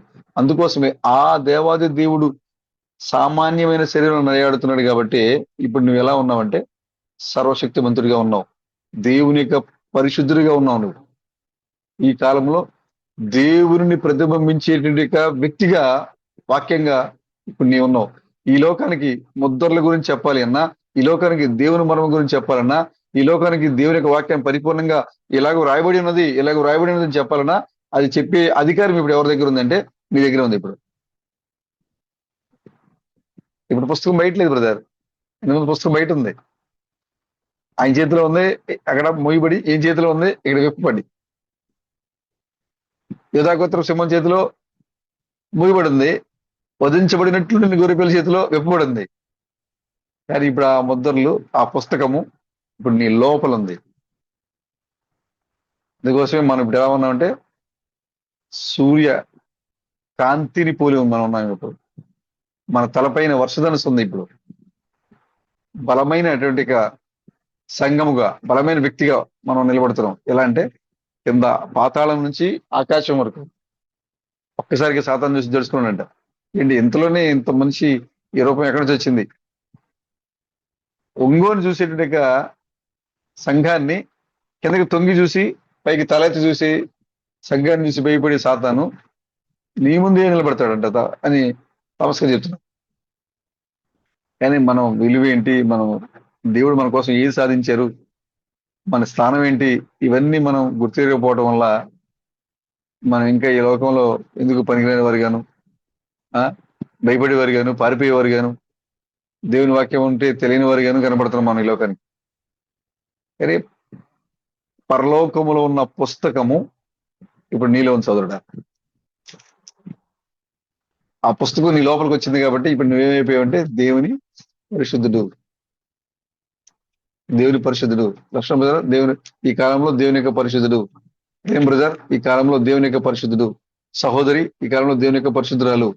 ఎందుకంటే విప్పబడిన పగలగొట్టబడిన ముద్రల పుస్తకాన్ని మనం కలిగి ఉన్నాము. మనం తినేసి అది మనం విన్నప్పుడు మధురంగా ఉంది, విన్న తర్వాత చేదుగా ఉంది, అయినా కూడా అది ఎక్కడుంది అంటే మన లోపలే ఉంది. ఈ చివరికాల సమయంలో దేవుని గురించి, దేవుని మర్మం గురించి చెప్పాలంటే అది నీవే చెప్పాలి. అందుకోసం క్రిస్తామస్ గారు చెప్పారు, దేవుడు నీ మీద నా మీద ఆధారపడి ఉన్నారు. ఇప్పుడు దేవుడు నీ మీద నా మీద ఆధారపడి ఉన్నారు అని చెప్పారు ఆయన. కానీ ఇప్పుడు ఆయన రంగం మీద లేరు. ఈ మాట చెప్పిన వర్తమానికుడు రంగం మీద లేడు. కాబట్టి ఇప్పుడు దేవుడు పరిపూర్ణంగా తన సంఘమైనట్టుగా 700 మంది పైన ప్రభు ఆధారపడినారు. ఇప్పుడు కారణం ఏంటంటే ఆ బయటున్న పుస్తకాన్ని వారి లోపల పెట్టింది ఇప్పుడు దేవుడు. ఆ బయట ఉన్న వాక్యము, ఒకటిగా ఉన్న వాక్యము 700 మంది విత్తనాలుగా మారిపోయింది. ఇప్పుడు ఆ విత్తనం ఎక్కడ ఉంది అంటే లోపల వచ్చేసింది, ఆ కాయలోకి వచ్చేసింది ఆ విత్తనం. ఆ విత్తనం బయటకు వచ్చింది. ఇప్పుడు దాకా దేవుడు వ్యవసాయం చేయడం మొదలు పెట్టారు. ఆ వ్యవసాయం ద్వారా ఆ విత్తనం మరలా కాయ లోపలికి వెళ్ళిపోయింది. ఇప్పుడు ఆ విత్తనం, ఆ వాక్యం ఎక్కడ ఉంది అంటే మన లోపల, మనలో ఉంది. ఇప్పుడు ప్రియమంటే సోదరి సోదరులరా, నీ తలపైన రెయిన్బో ఉంది. ఒకటి కాదు, మూడున్నాయి. మూడున్నాయి, 3 రెయిన్బోలు ఉన్నాయి, 3 వర్షధనుసులు ఉన్నాయి.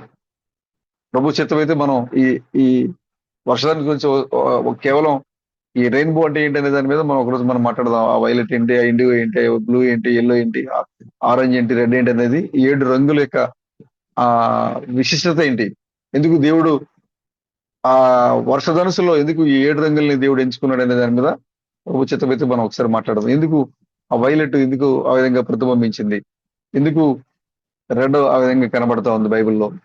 చాలా చక్కగా ఉన్నాయి బ్రదర్. దేవుడు ప్రతి దానిలో కూడా వాక్యాన్ని దచ్చిపెట్టించారు.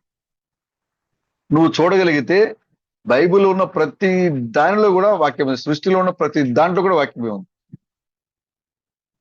సృష్టిలో ఉన్న ప్రతి కార్యంలో కూడా వాక్యం ఉంది బ్రదర్, మనం చూడగలిగితే. నిజమండి, ప్రతి దానిలో కూడా దేవుడు వాక్యాన్ని దాచిపెట్టించాడు. అది అలా చూడగలిగేటువంటి ఆత్మ సంబంధమైన నేత్రాలు కూడా మనం కలిగి ఉండాలి. ఆ ప్రత్యక్షత కూడా మనం కలిగి ఉండాలి. అది మనం తెచ్చుకోవాల్సిన అవసరం లేదు. నాకు ఆ ప్రత్యక్షత లేదా నేత్రాలు నాకు లేవు, నాకు పెట్టు ప్రభు అని నువ్వు అడగాల్సిన అవసరం లేదు. స్వతహాగా నీకు ఆ లక్షణం ఉంటది. నువ్వు క్రీస్తు ఉంటే కనుక, నువ్వు క్రీస్తు అయి ఉంటే, నువ్వు వాక్యము ద్వారా నువ్వు జన్మించిన వాడు ఏంటి కనుక స్వతహాగా నీకు ఆ ప్రత్యక్షత ఉంటుంది. నువ్వు బలవంతంగా రుద్దుకోవాల్సిన పని లేదు, బలవంతంగా నువ్వు చేసిన పనేం లేదు. ప్రభు నీ యొక్క పుట్టికనే ఆ విధంగా ఇచ్చారు నీకు. అందుకోసం మిగతా వాళ్ళు చూడలేని దాన్ని స్పోకెన్ వర్డ్ మనం చూడగలుగుతున్నాం, మిగతా వాళ్ళు గ్రహించలేని దాన్ని స్పోకెన్ వర్డ్ మనం గ్రహించగలుగుతున్నాం. ఏంటంటే మనము దేవుని యొక్క పరిశుద్ధులమై ఉన్నాం. మనం ఆ రోజున దెయ్యాలు గుర్తుపట్టినాయి బ్రదర్. వాక్యం భూమి మీదకి వస్తే, వాక్యం భూమి సంచరిస్తూ ఉంటే దెయ్యాలు గుర్తుపట్టినాయి, మనుషులు గుర్తుపట్టలేదు. ఈ రోజు నువ్వు సంచరిస్తూ ఉంటే ఈ మనుషులు ఎవరు, నువ్వెవరో తెలియట్లేదు, కానీ దెయ్యాలకు తెలుసు. రేబడిదర్ ఎవరు, దేవుని పరిశుద్ధుడు. ఎవరు లక్ష్మణుడు, ఎవరు, దేవుని పరిశుద్ధుడు. సత్యశివుడు ఎవరు, దేవుని పరిశుద్ధుడు. ఎంత గొప్ప ఆధిక్యత బ్రదర్, ఎంత గొప్ప ధన్యత బ్రదర్ సోదరులారా. దేవుని పరిశుద్ధులు, క్రీస్తుని పిలిచినటువంటి పిలుపది. ఈ రాత్రి ప్రభు నిన్ను పిలుస్తున్నారు, నువ్వు దేవుని పరిశుద్ధుడు అని. ఎంత గొప్ప స్థానం సోదరులు. ఇప్పుడు ఆ దూత మరలా మాట్లాడుతుంది మనతో. ఆ స్వరము మరలా వింటున్నాం మనం. అమెరికాలో ధ్వనించిన స్వరాన్ని, ఇండియాలో ధ్వనించిన స్వరాన్ని ఇప్పుడు సంఘములో పరిశుద్ధాత్మ రూపంలో ఆ స్వరం మరలా మనతో మాట్లాడుతుంది. ఆ స్వరం మనతో చెప్తా ఉంది, ఆ బలమైన దూత చేతిలో ఉన్న పుస్తకాన్ని తినేయండి, బ్రదర్ పుస్తకం తినేయండి అని చెప్తోంది. చేదుగా ఉంది, పైగా ఆ దూత చెప్తుంది మీరు తింటే కొద్ది చేదుగా ఉంటుంది, కడుపులోకి వెళ్ళినంత చేదు ఉంది అని చెప్పింది. ముందే చెప్పింది. దాని టేస్ట్ ఎలా ఉంటుందో ముందే చెప్పింది. కాబట్టి మనం భయపడాల్సిన అవసరం లేదు బ్రదర్. మీరు ఆ చిన్న పుస్తకాన్ని మీరు తీసుకుని తినేయండి. పరిశుద్ధాత్మ ఇంకా సంఘంలో మనకు ఆ స్వరాన్ని మనకి ఇంకా ధ్వనింపు చేస్తూనే ఉంది. ఆ అమెరికాలోకి వచ్చిన పరిచర్య, ఇండియాలోకి వచ్చిన పరిచర్య, ఆ బలమైన చేతిలో ఉన్న ఆ వర్తమానాన్ని, ఆ పరిచర్యని మీరు తీసుకోండి ఇప్పుడు. ఎందుకంటే ప్రభు ఇప్పుడు పరిపూర్ణంగా మీ పైన ఆధారపడి ఉన్నారు. దానికి స్తోత్రం కలిగి యెహోవా దేవుడు బ్రహ్మాము రూపములు ఈ కాలంలో బయలుపడ్డారు. స్తుతియు మహిమ ఘనత ప్రభావములు ఆయనకే చెల్లించేదాము. హల్లెలూయా. Glory to God.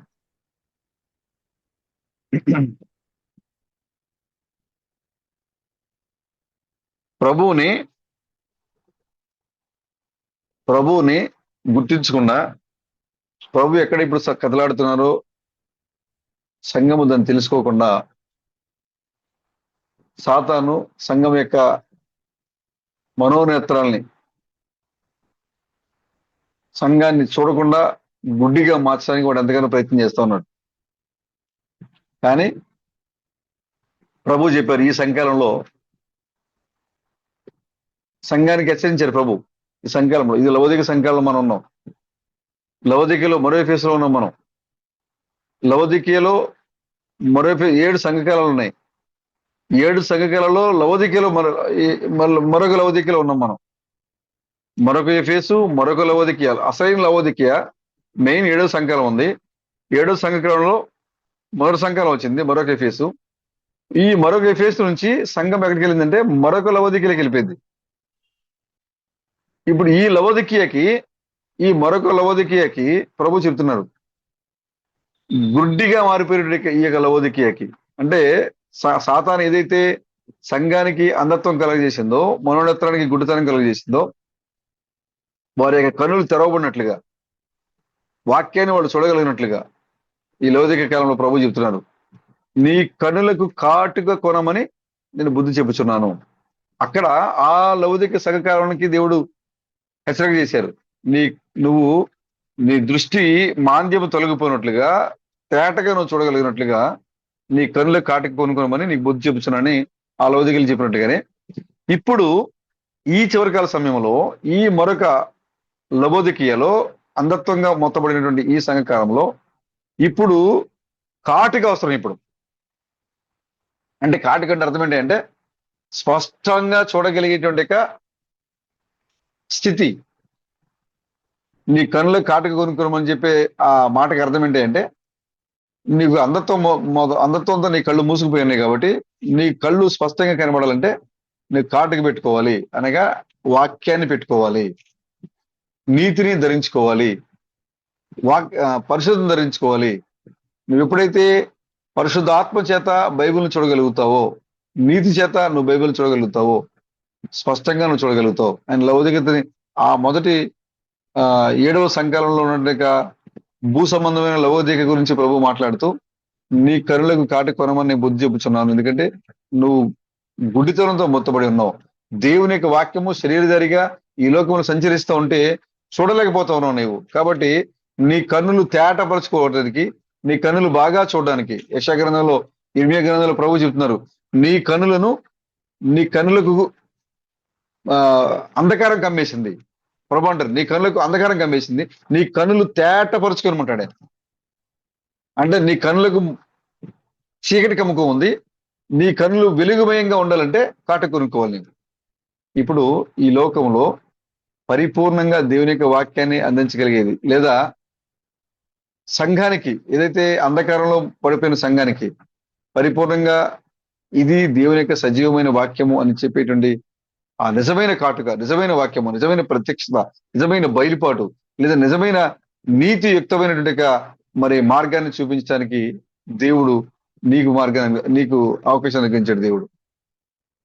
ఇప్పుడు ప్రభు చెప్తున్నారు కన్నులకు నా యొద్ద కొనమని. అక్కడ ఆ లవోదికి ప్రభు ఏం చెప్తున్నారంటే నీ కన్నులకు కాటుక నా యొద్ద కొనమని నీకు బుద్ధి చెప్తానని చెప్పారు. అక్కడ అది ఇంకా రాయబడింది అక్కడ. కానీ ఇప్పుడు ఈ సంఘాలకి, వాక్యానికి వ్యతిరేకంగా మారిపోయిన ఈ సంఘాలకి కాటుక అవసరం. ఇప్పుడు వాక్యం అవసరం, బయలుపాటు అవసరం, ప్రత్యక్షత అవసరం. కాబట్టి ఈ సంఘాలకి ఇప్పుడు కాటుక కొనుక్కోవాలని ప్రభు ఏం చెప్తున్నారంటే ఇప్పుడు ఆ కాటుక ఎక్కడ ఉందంటే ఇప్పుడు నీ దగ్గర ఉంది. కారణము ఆ పుస్తకము నీ లోపల ఉంది. ఇప్పుడు అర్థమైన సరుడా, ఆ పుస్తకాన్ని ఎవరైతే తినేశారో, ఆ బలమైన చేతిలోంచి తీసుకొని ఆ చిన్న పుస్తకాన్ని ఎవరైతే తినివేశారో, ఆ 7 ముద్రల గ్రంథము, ఆ విమోచన హక్కు పత్రము లేదా పరలోక ఆ అధికారము ఎవరి లోపలైతే ఉందో, ఇప్పుడు వారు ఈ లోకం యొక్క కనులు తెరవబడినట్లుగా, అంధకారము కోల్పోనట్లుగా, చీకటి తెరవబడినట్లుగా, అంధకారంతో నిండిపోయిన కనులు వెలుగుమయంగా మార్చబడినట్లుగా నీ కనులకు కాటుక నా యొద్ద కొనమని నీకు బుద్ధి చెప్పుచున్నాను అని ప్రభు లౌకిక సంఘాలు హెచ్చరించారు. కానీ ఇప్పుడు ఈ మరో లౌకిక సంఘకాలంలో ప్రభు ఈ యొక్క లోకానికి హెచ్చరిక చేస్తూ ఉన్నారు. ఇప్పుడు సంఘము ద్వారా, అక్కడైతే ప్రభు ద్వారా కాటుక కొనుక్కోవాలి, కానీ ఇప్పుడు సంఘము ద్వారా ఈ లోకానికి వాక్యాన్ని ఇవ్వబోతున్నాడు దేవుడు. నీ ద్వారా ఇప్పుడు ఆ వాక్యం నీ దగ్గరే ఉంది బ్రదర్. ఆ వాక్యం నీ లోపల ఉంది బ్రదర్. ఆ వాక్యం నీవే ఉన్నావు బ్రదర్. పరిపూర్ణ సర్వశక్తిమంతురాలుగా నీవు ఉన్నావు ఇప్పుడు. సర్వశక్తిమంతుడిగా నీవు ఉన్నావు ఇప్పుడు. పెళ్లి కుమార్తె పరిపూర్ణమైన వాక్యాన్ని ధరించుకుంటే పెళ్లి కుమార్తెగా క్రీస్తు. చూడండి, ఆ దెయ్యము యేసులో ఆ దేవుని యొక్క పరిశుద్ధం చూసింది. లోకము క్రీస్తు బ్రణములో, లేదంటే అందరూ కాదు, లోకమంటే అందరూ అంత అక్కడ దెయ్యాలు ఎలాగైతే యేసులో దేవుడిని చూడగలిగారో, అలాగే క్రీస్తు బ్రణం కాలంలో కూడా బహు కొద్ది మంది మాత్రమే తిరస్కరించిన వారు. ఒక సహోదరి వచ్చి చెప్తోంది, బ్రహ్మ సహోదరుడా, నువ్వు యేసు క్రీస్తు వలె ప్రవర్తిస్తున్నావు, యేసు క్రీస్తు వలె నువ్వు కార్యాలు చేస్తున్నావు అని చెప్తోంది ఒక సహోదరి. ఇంకొక సహోదరి భయంకరమైన దెయ్యం పట్టింది. ఎలా అంటే భర్తని కూడా కొట్టేస్తా ఉంది దెయ్యం. ఎవరు తిరిగి వస్తే వాళ్ళని కొట్టేస్తా ఉంది. ఆ వ్యక్తిని క్రీస్తుబిడం దగ్గర తీసుకొచ్చారు, ఆ స్త్రీని క్రీస్తుబిడం దగ్గర తీసుకొచ్చారు. ఆమె క్రీస్తుబిడంగా భరించారు. లేచి భయంకరంగా కాళ్ళ మీద లేచి ఎగిరి భయంకరంగా కేకలు పెడతా ఉంది. కేకలు పెట్టడం ఉంది, విలియం బ్రహ్నాం అని పిలుస్తోంది. రెండు కాళ్ళ మీద లేచి వెళ్ళిపోతుంటారు. అందరూ చూసి భయపడి తన భర్త కూడా భయపడి పారిపోతున్నాడు. దురాత్మ అంతగా ఆ స్త్రీలో పనిచేస్తా ఉంది. ఆ దురాత్మ చెప్తుందంట, నీవు దేవుని పరిశుద్ధుడివి, నువ్వు దేవుని ప్రవక్తవి, నువ్వు ఈ గడియ వర్తమానికుడివి, మాతో ఏంటి ఈ పని అని. చూడండి, దెయ్యాలకు తెలిసిపోయింది బ్రదర్. వాక్యం ఎక్కడుంది అనేది దెయ్యాలకు తెలిసిపోయింది. దెయ్యాలు చెప్తున్నాయి కానీ మనుషులు చూడలేకపోతున్నాం. ఎప్పుడైతే ఆ రెండు కాళ్ళ మీద లేచి క్రీస్తుబిడం దగ్గరికి వచ్చిందో, దగ్గరికి వచ్చి కింద పడి శ్రోధ పడిపోయింది. నోట్లోంచి నురుగులాగా వచ్చేసింది, పడిపోయింది ఆ దురాత్మ. కొంతసేపటి తర్వాత తన భర్త వెళ్ళి ఆమె పైకి లేచినప్పుడు సాధారణమైన స్త్రీగా మారిపోయింది. అంటే దెయ్యాలు చూసి వణుకుతా ఉన్నాయి దేవుణ్ణి చూసి. ఈ లోకంలో దేవుడు దిగొచ్చాడు, ఈ లోకంలో దేవుని యొక్క పరిశుద్ధత మానవ రూపంలో ఉంది అని దెయ్యాలు చూడగలుగుతున్నాయి. కానీ దేవుడు ఏ మానవుల కోసం అయితే ప్రాణం పెట్టక వచ్చాడో ఆ మానవుడు ఆ వాక్యాన్ని గుర్తించలేకపోతున్నాడు. ఇవాళ నిన్ను కూడా అనేక మంది దూషిస్తూ ఉన్నారు బ్రదర్. కానీ అనేక దురాత్మలు లేచి ఇప్పుడు చెప్పబోతున్నాయి. వీళ్ళు ఎవరు అనుకుంటున్నారు? ఓ క్రైస్తవ ప్రపంచమా, ఓ సిఎస్ఐ పెద్దగుస్తు బాప్టిస్ట్ లూథరన్స్, వీళ్ళు ఇక్కడ నిలబడినటువంటి ఈ సాధారణంగా ఉన్న ఈ వ్యక్తులు ఎవరు అనుకుంటున్నారు? వీళ్ళు దేవుని పరిశుద్ధులు అని వాళ్ళే ఈ లోకానికి పరిచయం చేయబోతున్నారు.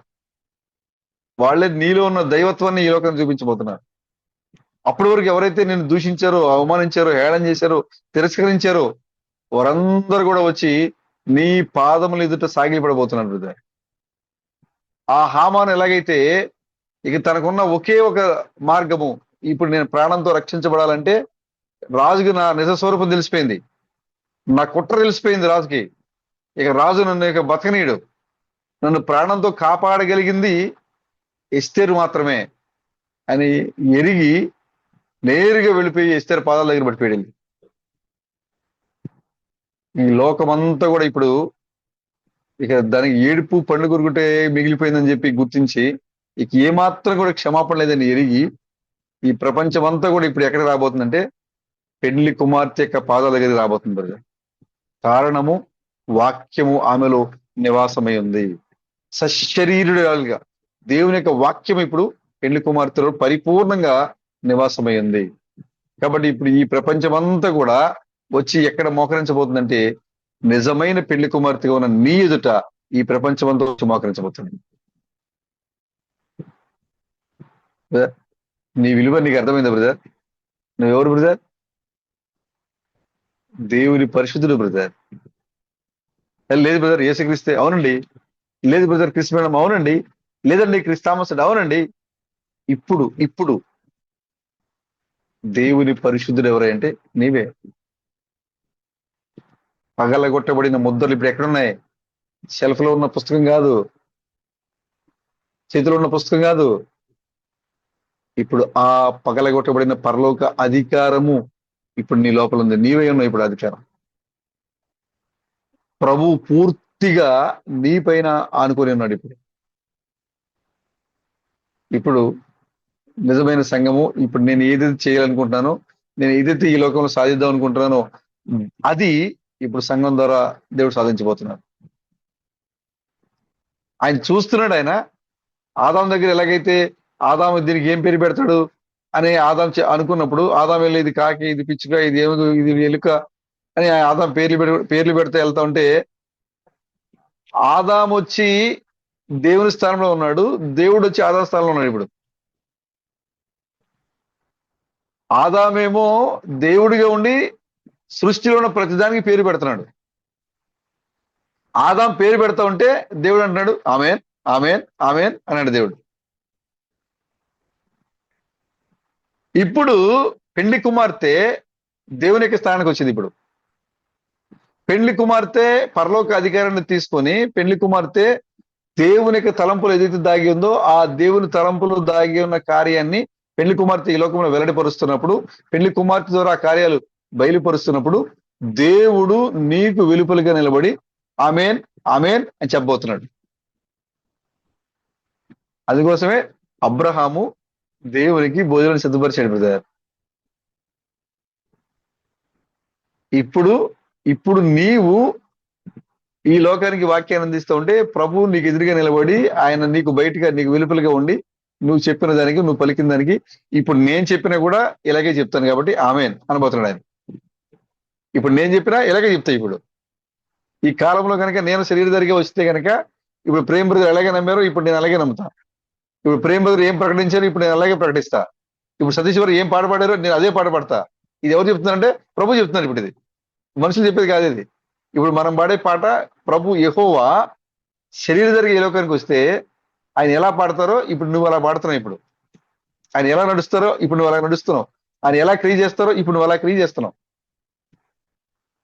పరిపూర్ణంగా ఈ కాలంలో దేవుని యొక్క పరిశుద్ధత నీ రూపంలో ఈ భూమి మీద నడయాడుతుంది.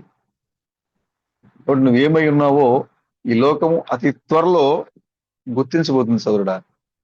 ఆ 3 నిబంధనలు, ఆ 3 వర్షధనుసులు, ఆ రెయిన్బో ఇప్పుడు అది నీ శిరస్సు మీద ఉంది. ఆ పుస్తకము ఇప్పుడు నీ చేతిలో లేదు. పుస్తకము నీ లోపల ఉంది. ఇప్పుడు నీ ముఖము సూర్యబింబం వలె ఉంది. ఇప్పుడు ఆ బలమైన దూత ఇప్పుడు ఎలా కనపడుతున్నాడంటే ఇప్పుడు పెళ్లి కుమార్తె యొక్క రూపంలో కనపడుతున్నాడు. ఇప్పుడు 7 రంగులతో 7 ఆత్మలు ఇప్పుడు ఎక్కడున్నాయంటే నీ పైన ఉన్నాయి. అది భూమి అంతటా సంచరిస్తున్న యెహోవా ఆత్మలు అవి. అది ఇప్పుడు మన దగ్గరే ఉంది. ఎలా అంటే ఎల్లోగా, వైలెట్ గా, ఇండిగోగా, బ్లూగా, రెడ్ గా, ఆరెంజ్ గా వాటి యొక్క పరిచయాలు ఇవి చూపిస్తా ఉన్నాయి. ఆ రెయిన్బో అనేది ఏదో కాదు, క్రీస్తే, ఒడంబడిక. సోదరులరా, దేవుడి చివరికాల సమయంలో వచ్చిన పెళ్లి కుమార్తెకి గొప్ప స్థానాన్ని ఇచ్చారండి. గొప్ప అధికారి సోదరుడా. చూడండి బ్రదర్, దేవుని పరిశుద్ధులు మీరు అని పిలువబడే అధికారం ఇచ్చారంటే క్రీస్తుకు కలిగిన సమానమైన వారసత్వం అంటే ఇది కదా బ్రదర్. ఇది కదా బ్రదర్. పరిశుద్ధులు, మీరు దేవుని పరిశుద్ధులు అంటే అర్థం ఏంటంటే దేవుని పరిశుద్ధత నీ రూపంలో ఉంది. దేవుని యొక్క పరిశుద్ధత నీ రూపంలో ఉంది. క్రీస్తు నీ రూపంలో ఉన్నాడు. క్రీస్తు సారూప్యము మన ఎందు ఏర్పడింది. ఇప్పుడు పౌలు గారు క్రీస్తు యొక్క సారూప్యము మీ ఎందు ఏర్పడే వరకు నాకు ప్రసవ వేదన అన్నాడు. ఇప్పుడు ఆ వారు పడిన ప్రసవ వేదన ఇప్పుడు నిజ రూపంలో ఈ రూపం కనపడుతుంది. ఆ సారూప్యము ఇప్పుడు సంఘం రూపంలో ఏర్పడింది. ఇప్పుడు క్రీస్తు యొక్క సారూప్యం. ప్రియమైన సోదరులారా, గొప్ప సమయంలో దేవుడు మనల్ని ఏ లోకానికి తీసుకొచ్చారు. అంతేకాకుండా గొప్ప స్థానానికి దేవుడు మనల్ని హెచ్చించాడు. దేవుడు మనం అందరం కూడా ప్రభు యొక్క పరిశుద్ధులుగా ఉన్నాం మనం. కాబట్టి లోక సంబంధమైన కార్యాల కోసం, లోక సంబంధమైన స్నేహాల కోసం, లోక సంబంధమైన సంతోషాల కోసం ఈ యొక్క విమోచనని, ఈ రక్షణని నిర్లక్ష్యం చేయొద్దు. ఆ స్వరం ఇంకా ధ్వనిస్తూ ఉంది. అమెరికాలో ధ్వనించిన ఆ శబ్దము, ఇండియాలో ధ్వనించినటువంటి, వేలూరులో ధ్వనించిన ఆ శబ్దము ఇప్పుడు ఇంకా ఈ రాత్రి సంఘంలో ఇంకా ధ్వనిస్తూనే ఉంది. ఓ మీరు వెళ్ళి ఆ బలమైన దూత చేతిలో ఉన్న పుస్తకం తీసుకొని తినేయండి. ఆ వర్తమానాన్ని పరిపూర్ణంగా మీరు నమ్మండి. అది అమెరికాలో, ఇండియాలో ఆ స్వరము ధ్వనించింది. అది బలమైన దూత. ఆయన చేతిలో ఒక పుస్తకం ఉంది. ఏ షార్ట్ అండ్ క్విక్ మెసేజ్ ఇంకా ధ్వనిస్తూ ఉంది. కాబట్టి ఆ పుస్తకాన్ని మీరు తీసుకొని తినేయండి. లక్ష్మణ బ్రదర్, ఆ పుస్తకాన్ని మీరు తినేయండి. ప్రేమ బ్రదర్, ఆ పుస్తకాన్ని మీరు తినేయండి. మొన్న బ్రదర్, ఆ పుస్తకాన్ని మీరు తినేయండి అనే స్వరము పరిశుద్ధాత్మ యొక్క రూపములో సంఘములో ఆ స్వరం ఇంకా ధ్వనిస్తూనే ఉంది. గొప్ప గొప్ప ఆ వ్యక్తులు ఉన్న కాలంలో దేవుడు మనల్ని తీసుకొని పెట్టారు ఇక్కడ. కానీ ఇది నా- వాళ్ళకి లేని, వారికి ఎవ్వరికి ఇవ్వని గొప్ప భాగ్యాన్ని దేవుడు నీకే ఇచ్చాడు. ఆయన క్రీస్తులుగా, పరిశుద్ధులుగా, దేవుళ్ళుగా, సర్వశక్తివంతులుగా, బలవంతులుగా, వాక్యాలుగా. ఏం బ్రదర్? ఆది యందు వాక్యం ఉండిన, వాక్యం దేవుని వాక్యం దేవుడు ఉండిన, ఆ వాక్యమే శరీరధారి కృపా సత్య సంపూర్ణంగా మన మధ్య నివసించేది. ఇప్పుడు అది ఆ లేఖనము పరిపూర్ణంగా నీవైపోయావు. ఇప్పుడు ఆ లేఖనం నీదే బ్రదర్. ఇప్పుడు అక్కడ మన పేరు మార్చి చదవటం అక్కడ. ఆది యందు దేవుడు భూమి ఆకాశమును సృజించెను. ఆది యందు ప్రేమ్ బ్రదర్ భూమి ఆకాశమును, ఎంత గొప్పగా ఉంది బ్రదర్. ఆది యందు ప్రేమ్ బ్రదర్ భూమి ఆకాశమును సృజించెను. ఇక్కడ ఫిజికల్ నేమ్ వాడే మనం ఇక్కడ. ప్రేమ్ బ్రదర్ అని ఫిజికల్ భూ సంబంధమైన పేరు అది ఇక్కడ. కానీ ఆది యందు బ్రేనాం భూమి ఆకాశమును సృజించెను. ఆ బ్రేనంలో ఎవరున్నారంటే ప్రేమ్ బ్రదర్ ఉన్నారు. అది ఇప్పుడు మనం ఏం చేసుకుంటున్నాం అంటే, అది మనం ఇప్పుడు ఓన్ చేసుకుంటున్నాం. మనం ఇప్పుడు నేను అక్కడే ఉన్నా. ఆయన భూమి ఆకాశాన్ని సృజించినప్పుడు నేను అక్కడే ఉన్నా. ఇప్పుడు దాన్ని మనం ఓన్ చేసుకుంటున్నాం. అది చెప్పడానికి బ్రదర్ ఇక్కడ తీసుకొచ్చింది ఆయన మనల్ని. రక్షణ బ్రదర్, ఆది యందు కలుగుని గాక, భూమి కలుగుని గాక అని చెప్పినప్పుడు భూమి పునాదులు వేసుకుని ఎలాగైతే నిర్మాణం జరిగిందో అక్కడ నీవున్నారు, అక్కడ మీరున్నారు దాంట్లో. ఓ అక్కడ నేనున్నాను, అది నాకు తెలుసు అని సాక్షి ఇవ్వడానికి నువ్వు ఇక్కడికి వచ్చావు. అక్కడ దేవుడు పలికినప్పుడు ఆయనతో పాటు నేనున్నాను, ఆయనలో నేనున్నాను, నేను ఆయనగా ఉన్నాము, ఆయన నేనుగా ఉన్నాము, అది పలికింది నేనే అని చెప్పడానికి మనం ఇక్కడికి వచ్చాం బ్రదర్. అందుకే ఈ బాడీ ఇచ్చాడు దేవుడు మనకి. ఈ 16 మూల పదార్థాలు గల దేహం దేవుడు మనకి ఎందుకు ఇచ్చారంటే అక్కడ నేనున్నా బ్రదర్. స్పష్టంగా చెప్పినట్టుగా ఆయన సిలువ వేయబడినప్పుడు నేనున్నా, ఆయన కొడ దెబ్బలు తిన్నప్పుడు నేనున్నా, ఆ ముళ్ళతో కొడుతున్నప్పుడు నేను అక్కడే ఉన్నా అని చెప్పినట్లుగా దేవుడు భూమి ఆకాశాలను సృజించినప్పుడు నేను అక్కడే ఉన్నా. అప్పుడు ఎలా ఉన్నా బ్రదర్? సొలొమోను చెప్పినట్టుగా అనుదిన శిల్పి వలె ఉన్నా నేను ఆయన చేతిలో. అనుదిన శిల్పి వలె చెక్కబడుతున్నాను నేను ఆయన చేతిలో. అంటే అర్థం ఏంటంటే, ఎందుకు చెక్కబడుతున్నాడు అంటే ప్రభువు క్రీస్తుగా ఎలా మారబోతున్నాడు అనేది అనుదిన శిల్పిగా చెప్తున్నాడు ఆయన. అంటే ఆ క్రీస్తు ఈ లోకానికి వచ్చి ఏం చేయాలి, ఆ క్రీస్తు పరిచర్య ఎలా ఉండబోతుంది అనేది ఆయన మనసులో ఆయన ఒకటి అనుకుంటున్నాడు. ఆయన అక్కడ రాయబడి ఉంది సామెతలో, నేను అనుదినము చెక్కబడిన శిల్పి వేలే ఆయన చేతిలో ఉన్నానని చెప్పి రాయబడింది అక్కడ. అంటే అర్థం ఏంటి? ప్రభు అనుకుంటున్నాడు నేను క్రీస్తుగా రావాలి, క్రీస్తుగా వచ్చి పని చేయాలి, విమోచన తేవాలి, రక్షణ తేవాలి అంటే అనుదినం క్రీస్తుని తన మనసులో చెక్తున్నాడు ఆయన. క్రీస్తు యొక్క ప్రతిబింబాన్ని చెక్తున్నాడు అక్కడ. ఆ క్రీస్తు యొక్క ప్రతిబింబము ఒక దినాన యేసుగా కనబడింది, ఒక దినాన క్రిస్తుగా కనబడింది, ఒక దినాన క్రిస్తామస్ కనబడింది, ఇప్పుడు నిరూపణ కనబడుతుంది. అది ఎక్కడ ఉంది? ఇక్కడ చెక్కబడుతుంది. దేవుని యొక్క తలంపులో చెక్కబడుతుంది. అనుదినము చెక్కబడుతున్న శిల్పం మనమే బ్రదర్. ప్రభు యొక్క తలంపులో అనుదినము చెక్కబడుతున్న శిల్పం మనం అన్నమాట. అంటే ఆది యందు దేవుడు భూమి ఆకాశమును సృజించెను. ఆది యందు ప్రేమ్ బ్రదర్ భూమి ఆకాశమును సృజించెను. ఎందుకంటే ప్రేమ్ బ్రదర్ ఎవరు బ్రదర్? Prem brother Elohim. చెప్పుకోవడానికి మనం ఏమాత్రం సిగ్గుపడం, ఏమాత్రం భయపడం. ఎందుకంటే మన తండ్రికి కలిగి ఉన్నవన్నీ మనవే.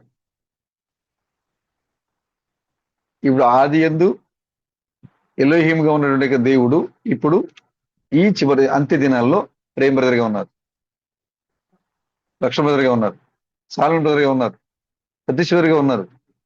ఎలోహీం సర్వశక్తివంతుడిగా ఉన్న దేవుడు మానవ శరీరంలో ఇప్పుడు మొన్న బ్రదర్ రూపంలో ఉన్నారు, సిస్టర్ రూపంలో ఉన్నారు, సోదరు రూపంలో ఉన్నారు. అది ఆయనకి ఇష్టమైంది బ్రదర్. ఆయన అలా ఉండాలని ఆయన తలంపే అది. ఆయన అలాగా ఆ విధంగా నేను ఒంటరిగా ఉన్నది.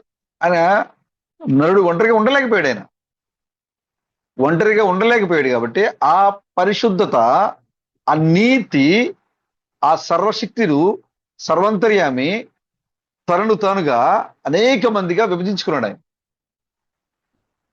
అనేక మందిగా మారాడు ఆయన. కాబట్టి ఈ చివరికాల సమయంలో 700 మంది పెండ్లి కుమార్తె ఎవరై అంటే దేవుడే. ఈ సత్యం చెప్పడానికి బ్రదర్ దేవుడు 7,000 సంవత్సరాల చరిత్ర జరిగించింది. ఈ చిన్న పాయింట్ చెప్పడానికి, మనం ఈ చిన్న విషయాన్ని తీసుకునే స్థితి రావడానికి 7,000 సంవత్సరాల చరిత్ర పెట్టింది. నేను ఎలిహిమా, నేను సర్వాంతర్యామియా, నేను దేవుని పరిశుద్ధున్నా అని మనం తీసుకోగలిగిన స్థితికి రావడానికి ఇంత సమయం పట్టింది. అదే ఇంతకుముందు ఒక 20 సంవత్సరాల ముందు లేదా ఒక 50 సంవత్సరాల ముందు ప్రేమ బ్రదర్ మీరు దేవుని ఎలిహిం అని అనుకోండి, వామ్మో ఇదేంటి, ఇది ఎక్కడ పోదా, ఈ బోధ నాకు అవసరం లేదండి, నేను పారిపోతాడని. కానీ ఇప్పుడైనా నేను ఎలిహిం అంటే 2 చేతులు పైకి ఎత్తున్నాడు ఆయన. కారణం ఏంటంటే యుక్త కాలం ఇది. అందుకోసమే ఇది దేవుడు పరిణితి కలిగిన కుమార్తెను తీసుకొచ్చి పరిణితి కలిగిన వాక్యాన్ని ఇస్తున్నాడు ఆయన. Mature message. అంటే ఇది పాలు తాగి, పాలు లాంటి ఆహారం కాదు, ఇది బలమైన ఆహారం. ఇది బలమైన ఆహారం ఎవరికి అంటే యుక్త వయసులో వచ్చిన యవనస్తులకి. ఈ బలమైన ఆహారం ఏంటి అంటే your the lord, your the Christ, your the God. ఇదే బ్రదర్ దేవుడు చెప్పేది. ఫైనల్ గా దేవుడు తన సంఘంతో మాట్లాడాలనుకున్న చివరి మాటలు ఏంటంటే మీరు ఈ లోకానికి దేవుళ్ళు. ఈ విషయం చెప్పడానికి దేవుడు అబ్రాహాను పంపించాడు, ఇస్సాకును పంపించాడు, యాకోబును పంపించాడు, యేసవును పంపించాడు, ఇర్మీయాను పంపించాడు, యెషయాను పంపించాడు, జకర్యాను పంపించాడు, నహూమును పంపించాడు, మలాకిని పంపించాడు, మత్తయిని పంపించాడు, అపోస్తులను పంపించాడు, యేసుక్రీస్తును పంపించారు, బ్రహ్మంగారిని పంపించారు, అపోస్తుల తర్వాత సంఘాల వర్తమానికులు పంపించారు, ఆ తర్వాత క్రిస్తామాసును పంపించారు. ఇప్పుడు ఆ విషయాన్ని తీసుకునే స్థితికి సంఘం ఇప్పుడు ఎదిగింది. యుక్త కాలం వచ్చింది ఇప్పుడు సంఘానికి, సరైన కాలం వచ్చింది ఇప్పుడు సంఘానికి. కాబట్టి ఇప్పుడు ఆ స్వరము మరలా సంఘములో ధ్వనిస్తూ ఉంది. ఆ పరిశుద్ధాత్మ సంఘములో ఇంకా నడయాడుతూనే ఉంది. ఆ స్వరాన్ని మనం ఇంకా వింటనే ఉన్నాం. ఇది ఏ స్వరమే అంటే అమెరికాలో ధ్వనించిన స్వరము. ఇది ఏ స్వరమే అంటే ఇండియాలో వేలూరులో ధ్వనించిన స్వరము. ఇంకా సంఘములో ఆయన పరిశుద్ధాత్మ రూపంలో తన సంఘాన్ని, తన ప్రజల్ని ఆయన హెచ్చరిక చేస్తూనే ఉన్నారు. ఆయన యాహాను పుస్తకం తీసుకుని తినేయి, మరలా ప్రవచింప నగత్యము. ఎందుకు తినాలి యాహానంటే? ఎందుకు తినాలి ఆ పుస్తకాన్ని? యాహాన్ ఎందుకు తినాలి బ్రదర్? యాహాను మళ్ళీ ప్రకటించాలి. ఆ సందేశాన్ని విన్న యాహాను మళ్ళా చెప్పాలి, మరలా ప్రవచించాలి. ఇదిగో ఇప్పుడు దేవుడు ఈ రూపంలో ఉండడం చెప్పాలి ఈ లోకానికి. అక్కడ ఆ యాహాను ఆ పుస్తకాన్ని తిని మరలా ఆ యొక్క 3వ పరిమాణంలోకి వచ్చి మనం చెప్తున్న సందేశాలను విని ఆయన మరలా 6వ పరిమాణంలోకి వెళ్ళి ఆ సందేశాన్ని అక్కడ చెప్తున్నారు. ఆయన ఇది జరుగుతోందని చెప్పారు థామస్ గారు. ఇప్పుడు యాహాను స్థలంలో, యాహాను యొక్క స్థానంలో ఉన్న నీవు, ఈ పుస్తకాన్ని కలిగి ఉన్న నీవు మరలా ఈ లోకానికి వర్తమానం ప్రకటించాలి. నీవు ఆ సందేశాన్ని నువ్వు ఇవ్వాలి. పరిపూర్ణంగా వాక్యం ఎక్కడుంది అంటే నీ లోపలే ఉంది. ఒక బలమైన దుంత చేతిలోకి వెళ్ళి ఒక పాదం భూమి మీద, ఒక పాదం సముద్రం మీద నిలబడిన ఆ బలమైన దుంత దగ్గరికి వెళ్ళి అయ్యా నాకు ఆ పుస్తకం నాకు ఇవ్వండి అని అడిగారు అనుకోండి. అప్పుడు ఆయన చెప్తారు, అయ్యా ఈ పుస్తకాన్ని ఆల్రెడీ ప్రేమ గారు తినేశారు, ఆల్రెడీ సతీష్ గారు తినేశారు, నా దగ్గర లేదు, అది నా దగ్గర లేదు, వాళ్ళు తినేశారు ఈ పుస్తకాన్ని అని చెప్తారు ఆయన. కాబట్టి ఇప్పుడు పుస్తకం కావాలి అంటే, ఈ విషయం తెలియాలంటే ఇప్పుడు ఎక్కడికి వెళ్ళాలంటే ఈ గడియ వర్తమానికుడైనటువంటి పెండ్లి కుమార్తె దగ్గరికి, సీయోన్ దగ్గరికి రావాలి ఇప్పుడు అందరూ. అందుకోసమే వారి యొక్క హృదయాలన్నీ కూడా ఈ ఇండియా తోటి తిప్పుతున్నారు. ఇజ్రాయెల్ ప్రజలందరూ కూడా వాళ్ళు జాతీయ గీతాన్ని పాడుతున్నారు. వాళ్ళు మా హృదయాన్ని మేము తూర్పు దిశగా మేము పెట్టి తిప్పుతున్నాం. అలా ఆల్రెడీ తూర్పులో ఉన్నారు వాళ్ళు, కానీ వాళ్ళ హృదయాలు మళ్ళా తూర్పుకి పెట్టారు. ఇజ్రాయెల్ జాతీయ గీతంలో వాళ్ళు పెట్టారు. వాళ్ళ జాతీయ గీతంలో ప్రతిరోజు మా హృదయాలు మేము ఆ తూర్పు తట్టు తిప్పుతున్నాం, ఆ తూర్పు తట్టు తిప్పుతున్నాం. ఎందుకంటే ఆ తూర్పులో సర్వశక్తివంతులు రాబోతున్నారు. ఆ తూర్పులో ప్రపంచానికి కదిలించి సందేశం రాబోతుంది. కాబట్టి వాళ్ళ హృదయాలన్నీ కూడా ఈ వైపే ఉన్నాయి. ఈ చివరికాల సమయంలో మనం ఈ యొక్క సందేశాన్ని తీసుకునే స్థితికి దేవుడు మనల్ని నడిపించి, మీరు దేవుళ్ళు, మీరు క్రీస్తులు, మీరు సర్వశక్తివంతులు, మీ మాట ద్వారా మరలా దేవుడు సృష్టించగలడు అని చెప్తే తీసుకునే స్థితికి దేవుడు మనల్ని ముందుగా ఆ స్టేజ్కి మనల్ని హెచ్చించి, ఆ తర్వాత ఆ వాక్యాన్ని మనకు పంపించి, ఆ తర్వాత ఆ వాక్యము మనం గ్రహించినట్లుగా చేసి, ఆ తర్వాత ఆ వాక్యము మనము గ్రహించిన వాక్యాన్ని విశ్వసించినట్లుగా చేసి, చూడండి ఎంత గొప్పగా బ్రదర్, ఎంత ప్లాన్ బ్రదర్ ఇది, ఎంత బేస్ బ్రదర్ ఇది, ఇది ఎంత గొప్ప ప్రణాళిక వేశాడు దేవుడు. దానికి ఎంత పునాది వేస్తే ఎంత జరిగింది బ్రదర్. ఊరికే మనం సర్వశక్తివంతులు ఉంటే నమ్మేం బ్రదర్.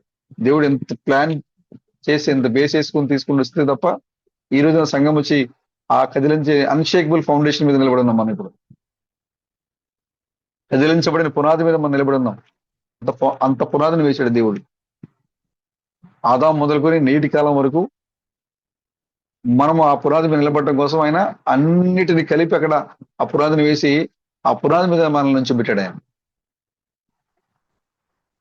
ఆ మహోన్నతమైన కళాఖండంలో క్రిస్పడం గారు చెప్తున్నారు, ఆదాం పడిపోయాడు. ఎందుకంటే ఆదాము నిలబెట్టినప్పుడు అబ్రహాము దేవుడు, ఇస్సాకు దేవుడు, యాకోబు దేవుడే. మూడు మూలలతో ఒక ఆ స్టాచ్యూ నిలబెట్టడానికి దిమ్మను కడతాం మనం. కాబట్టి ఆదాము అనే మహోన్నతమైన కళాఖండాన్ని ఏదేలో నిలబెట్టడానికి దేవుడు అబ్రహాము దేవుడు, ఇస్సాకు దేవుడు, యాకోబు దేవుడు అనే 3 మూలలతో స్టాచ్యూ ఆయన నిలబెట్టాడు. ఆదాము అనే విగ్రహాన్ని నిలబెట్టాడు, ఆ మహోన్నతమైన కళాఖండాన్ని నిలబెట్టాడు. 3 మూలలు ఉండటం వల్ల అది సరిగ్గా బ్యాలెన్స్ తప్పి, ఆ నిలబడక బ్యాలెన్స్ తప్పి పడిపోవడం వల్ల ఆ దాని మీద నిలబెట్టిన ఆ స్తంభం మీద నిలబెట్టినటువంటి ఆదాము అనే మహోన్నతమైన కళాఖండం అనే ఆదాము విరిగిపోయాడు, వదలైపోయాడు. అందుకోసమే ఇప్పుడు ఈ చివరి దినాల్లో దేవుడు ఏం చేశారంటే అబ్రాహాము దేవుడు, ఇస్సాకు దేవుడు, యాకోబు దేవుడు, యోసేపు దేవుడు అనే 4 మూలలతో మరొక బలమైన పునాదిని వేసి, 4 మూలలతో పునాదిని వేసి ఇప్పుడు మరొక మహోన్నతమైన కళాఖండాన్ని చెక్కి దాని నుంచి పెట్టాడు. ఇప్పుడు ఈ కళాఖండము పడిపోయేది కాదు, ఈ వధువు పడిపోయేది కాదు. స్ఫుటంగా చెప్తున్నారు ఈ మెసేజ్ లో, ఈ మాట్లాడిన మెసేజ్ లో ఈ కళాఖండం పడిపోదు ఇప్పుడు, ఈ వాక్యం పడిపోదు ఇప్పుడు, ఈ యవ్వ పడిపోదు ఇప్పుడు. ఇంతకుముందు అవ్వ పడిపోయింది, కానీ యవ్వ పడిపోదు, పడిపోయినట్టుగా కనబడుద్ది. అక్కడికే వచ్చి వాడు ఏదేనులోనే ఉండి ఏదేలో ఉన్న అవను మోసం చేశాడు.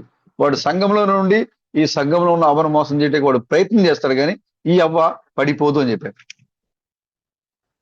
ఎందుకు అంటే ఈ అవ్వ ఎందుకు పడిపోదు అంటే ఈ ఆదాము ఎక్కడ నిలబడి ఉన్నారంటే కదిలించబడిన పునాది మీద, అన్షేకబుల్ ఫౌండేషన్, కదిలించబడిన పునాది మీద. ఇప్పుడు మనం మీరు క్రీస్తులు అనగానే ఆమెను చెప్తున్నాం, మీరు దేవుడు అనటం ఆమెను చెప్తున్నాం అంటే దేవుడు మనల్ని ఆ స్థితికి వచ్చే విధంగా ఆ పునాదిని వేసి తీసుకొచ్చాడు ఆయన.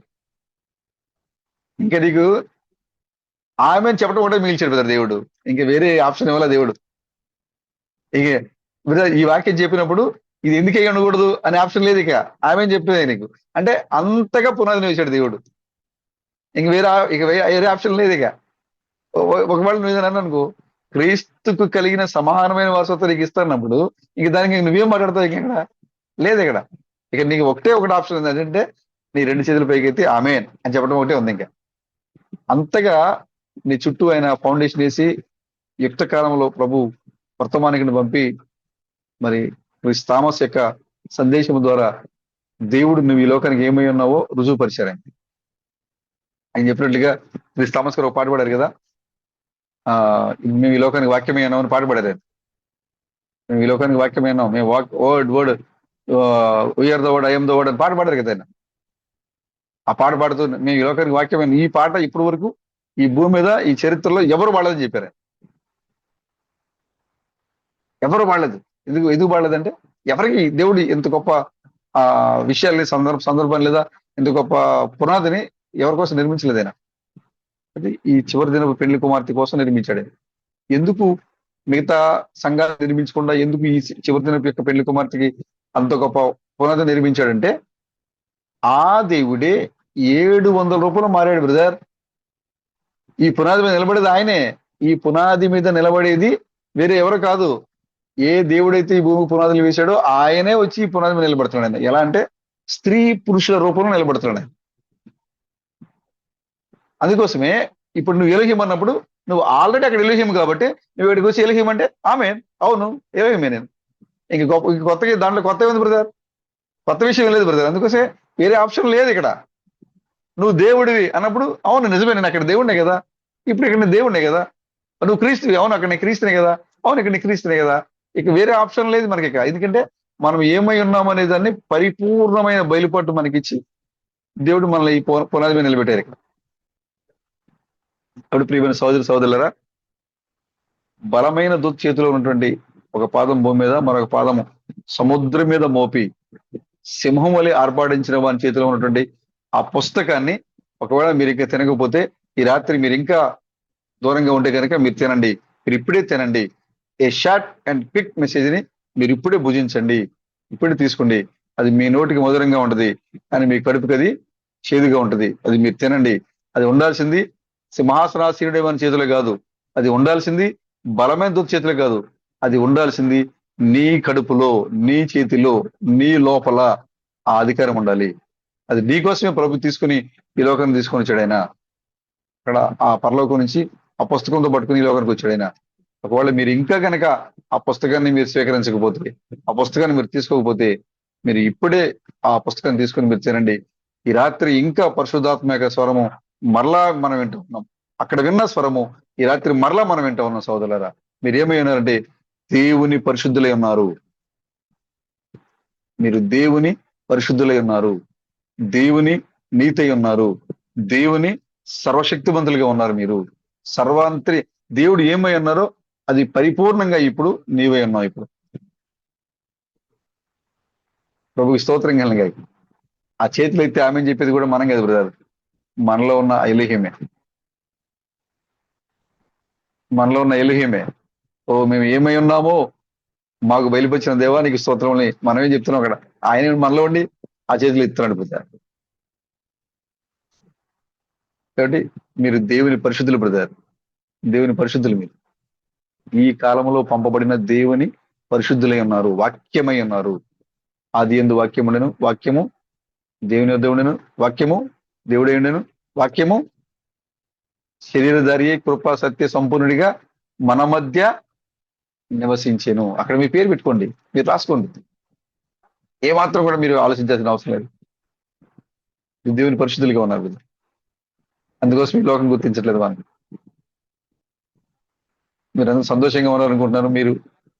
మీరందరూ కూడా మీ మీ స్థానంలోకి వచ్చి నిలబడి ఇంకా నిర్లక్ష్యం చేయొద్దు, ఇంకా నిర్లక్ష్యం చేయొద్దు. ఆ స్వరం ఇంకా మనకు ధ్వనిస్తూనే ఉంది. ఆ భూమి మీద నిలబడిన వర్తమానాన్ని, సముద్రం మీద నిలబడినటువంటి ఆ వర్తమానాన్ని మీరు భుజించండి. ఆ రెండు పరిచర్యలు బలమైన పరిచర్యలు. దేవుడు తన సంఘాన్ని విమోచించడానికి, దేవుడు తన సంఘముతో, సంఘము లోపల సంఘము వెలుపల నివసించడానికి వేసినటువంటి రెండు పరిచర్యలు అవి. మీరు ఆ పుస్తకం తీసుకుని తినేయండి.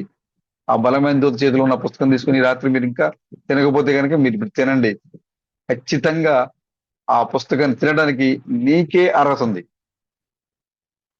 పరలోకంలో చూడండి, పరలోకంలో ఎంతమంది ఉన్నారు బ్రదర్? అక్కడ దూతలు ఉన్నాయి, చెరువులు ఉన్నాయి, కెరూబులు ఉన్నాయి, 24 మంది పెద్దలు ఉన్నారు అక్కడ. కృష్ణ గారు ముద్రల పుస్తకం మాట అబ్రహం ఉన్నాడు అక్కడ, ఇసాకు ఉన్నాడు. అవునా? చెప్పారా బ్రదర్? వెనక చెప్పారా? అక్కడ ఆ ముద్రలు ఆ సందర్భంలో అబ్రహం ఉన్నాడు అక్కడ, ఇసాకు ఉన్నాడు. యాహాను శబ్దం వచ్చింది, ఈ ముద్రలు ఎవరు ఇప్పుతారు అనే స్వరం వచ్చింది. యాహాను అక్కడ మోషే ఉంటే మోషే వైపు చూస్తున్నాడు. ఓహో, అయితే మోషే వచ్చి ఇప్పుడు ఈ ముద్రలను విప్పుతాడు అనుకుంటా అని మోషే వైపు చూస్తుంటే, అసలు మోషే, ఎందుకంటే ఆ గ్రంథం వైపు చూడడానికి ఎవరికి కూడా అర్హత లేదు. మోషే తన తల కిందకే ఉంచాడట. అబ్రహం అక్కడ తన తల కిందకే ఉంచాడు. ప్రతి మనుష్యుడు కూడా తన తలనే కిందకే ఉంచారు. ఎవరికి అర్హత లేదు అక్కడ.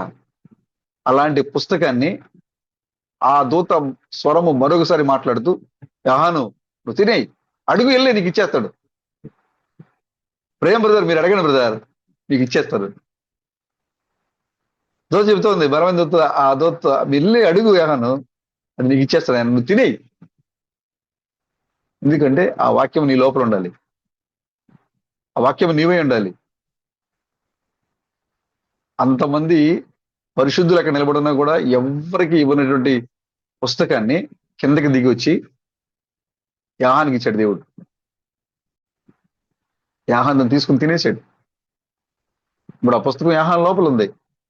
యాహాను సంఘానికి ప్రాతినిధ్యం వహిస్తున్నాడు. ఆ యాహాను ఇప్పుడు ప్రేమ బ్రదర్లా ఉన్నారు. ఆ యాహాను ఇప్పుడు సాల్మన్ బ్రదర్లా ఉన్నారు. ఆ యాహాను ఇప్పుడు ప్రకటన గ్రంథ యాహాను ఇప్పుడు లక్ష్మణ బ్రదర్, సతీష్ బ్రదర్, ఉన్న బ్రదర్ రూపంలో ఉన్నాడు ఇప్పుడు యాహాను. ఈ లోకంలో ఎవ్వరికి ఇవ్వలేదు దేవుడు ఈ గొప్ప విషయాల్ని. నీకంటే నాకంటే ముందుకు వచ్చిన మరి పరిశుద్ధులకు కానీ, లోక సంబంధమైన వ్యక్తులకు కానీ, ప్రవక్తలకు కానీ, అపోస్తులకు కానీ, సంఘకాల వర్తమానికులకు కానీ, సంఘకాల ప్రజలకు కానీ దేవుడు ఆ పుస్తకాన్ని ఇవ్వలేదు. నేరుగా ఆ పుస్తకాన్ని తీసుకొని వచ్చి ఒక పాదం భూమి మీద, మరొక పాదం సముద్రం మీద, ఒకసారి అమెరికాలో, మరొకసారి ఇండియాలో, 2 చోట్ల పాదాన్ని మోపి సందేశం ఇచ్చాడు ఆయన. ఇప్పుడు ఆ వర్తమానము మీరు తీసుకొని బ్రదర్, మీరు తినండి బ్రదర్, మీరు అడగండి, మీకు ఇస్తాడు ఆయన. మీరు అడగండి, మీకు ఇస్తాడు ఆయన. మీరు ఎవరై అంటే దేవుని యొక్క పరిశుద్ధులై ఉన్నారు, దేవుని యొక్క నీతివంతులై ఉన్నారు, దేవుని కోసం ఈ లోకానికి పంపబడిన చివరి కాలపు వర్తమానికులై ఉన్నారు. మీరు చివరి కాలపు వర్తమానికులై ఉన్నారు. మీరు ప్రభు సువార్థికుడు అంటే పౌలు గారిలో కనబడ్డారు. తిమోతిలో పాస్టర్ కనబడ్డాడు. ఫిలిప్పుని చూసి సువార్థికుడు అనుకున్నారు. అంటే 5-fold మినిస్ట్రీని 5గులో చూశారు ప్రభు ఇప్పుడు దాకా. ఒక బ్రదర్లో పాస్టర్, ఒక బ్రదర్లో ప్రవక్త, ఇంకో బ్రదర్లో అపోస్తలుడు, ఇంకో బ్రదర్లో కాపరి, ఇంకొక బ్రదర్లో బోధకుడు, ఇలాగా 5గురు వ్యక్తులు చూడాల్సి వచ్చింది బ్రదర్. ఏం బ్రదర్? ఇప్పటి వరకు దేవుడు ప్రవక్త అంటే ఈయనలోనే చూడాలి, ఏలియాలోనే చూడాలి. ప్రవక్త అంటే ఎలీషాలోనే చూడాలి. సంఘ కాపరి అంటే ఈయనలోనే చూడాలి. సువార్థికుడు అంటే ఈయనలోనే చూడాలి. అంటే అలాగా 5గురు వ్యక్తుల్లో 5 రకాల 5-fold మినిస్ట్రీ చూడాల్సి వచ్చింది ప్రభు. కానీ ఇప్పుడు ఒక్క మనిషిలోనే 5-fold మినిస్ట్రీ. ప్రేమ్ బ్రదర్ ప్రవక్తలాగా ప్రవచించగలడు, ప్రేమ్ బ్రదర్ సువార్థికుడిలాగా సువార్త చేయగలడు, ప్రేమ్ బ్రదర్ కాపర్లాగా బోధించగలడు, ప్రేమ్ బ్రదర్ పాటలు పాడగలడు, ప్రేమ్ బ్రదర్ వాక్యాన్ని విరవగలడు. అంటే ఒకే మనిషిలో 5-fold మినిస్ట్రీ చూస్తున్నాడు ప్రభు. ఇప్పుడు ఈ లక్షణాలు ఎవరిలో ఉన్నాయంటే ఒక్క దేవుళ్ళలోనే ఉన్నాయి ఈ లక్షణాలు. మిగతా ఎవరిలోనే లేవు. ఒక ఆయన ప్రవక్త, ఒక ఆయన సువార్థికుడు, ఒక ఆయన అపోస్తుడు, ఒక ఆయన పాపరి, ఒక ఆయన సంఘ బోధకుడు, ఒక్కొక్కరు ఉన్నాయి. కానీ ఈ 5 లక్షణాలు ఎవరిలో ఉన్నాయంటే ముందుగా దేవుళ్ళలో ఉన్నాయి, ప్రభువులో ఉన్నాయి ఇవన్నీ కూడా. ఇప్పుడు ఆ 5 లక్షణాలు ఇప్పుడు ఎక్కడ ఉన్నాయంటే ఇప్పుడు సంఘంలో ఉన్నాయి. ఇప్పుడు సంఘంలో కదలాడుతున్నాయి. ఇప్పుడు పెళ్లి కుమార్తెలో దేవుడు ఈ 5 క్వాలిటీస్ చూస్తున్నాడు ఆయన. అందుకోసమే సీల్స్ బుక్ లో ఒక సోదరుడు అడిగాడు, మేడం సోదరుడా, పెళ్లి కుమార్తెకు ఎత్తబడే సమయంలో పెళ్లి పరిచర్య ఉందా? ఆయన ఫస్ట్ వాడిన పదం ఏంటంటే, నాకు బాగా గుర్తున్న పదం, ఇప్పుడు పెళ్లి కుమార్తెకు పరిచర్య ఉందంటే నిశ్చయంగా ఉంది. పెళ్లి కుమార్తెకు నిశ్చయంగా ఉందని చెప్పారు ఆయన. అది మళ్ళీ అని చెప్పి ఏం చెప్పారంటే, అపోస్తుల పరిచర్య, ప్రవక్తల పరిచర్య, కాపర్ల పరిచర్య, బోధకుల పరిచర్య, సువార్థికుల పరిచర్య, అన్ని పరిచర్యలు కలిపి పెళ్లి కుమార్తె చేస్తారు. ఇంతకు ముందు ఈ పరిచర్య జరగాలంటే 5గురు కావాలి ప్రభుకి. కానీ ఇప్పుడు ఈ 5 పరిచర్యలు ఇప్పుడు సంఘంలోనే ఉన్నాయి. అంటే చూడండి సోదరులను, దేవుడు నీకు ఇచ్చిన స్థానం ఏంటి, నీకు ఇచ్చిన ఘనత ఏంటి, దేవుడు ఆయన దృష్టిలో నీకు ఎంత గొప్ప విలువనిచ్చాడు ప్రభువు. ఆయనే నీవే ఆయనగా మారేంతగా అంత గొప్ప ఆధిక్యత దేవుడు. చూడండి కాబట్టి మీరు నిర్లక్ష్యంగా ఉండకండి. స్వరం ఇంకా హెచ్చరిక చేస్తూనే ఉంది, మనకి ఇంకా ధ్వనిస్తూనే ఉంది. మీరు తినకపోతే కనుక ఇప్పుడే వెళ్ళి ఆ బలమైన చేతిలో ఉన్న పుస్తకం తీసుకుని మీరు తినండి. రాత్రి ఇప్పుడే ఆ పుస్తకాన్ని మీరు తీసుకోండి. అదేది కాదు, ఏ షార్ట్ అండ్ క్విక్ మెసేజ్.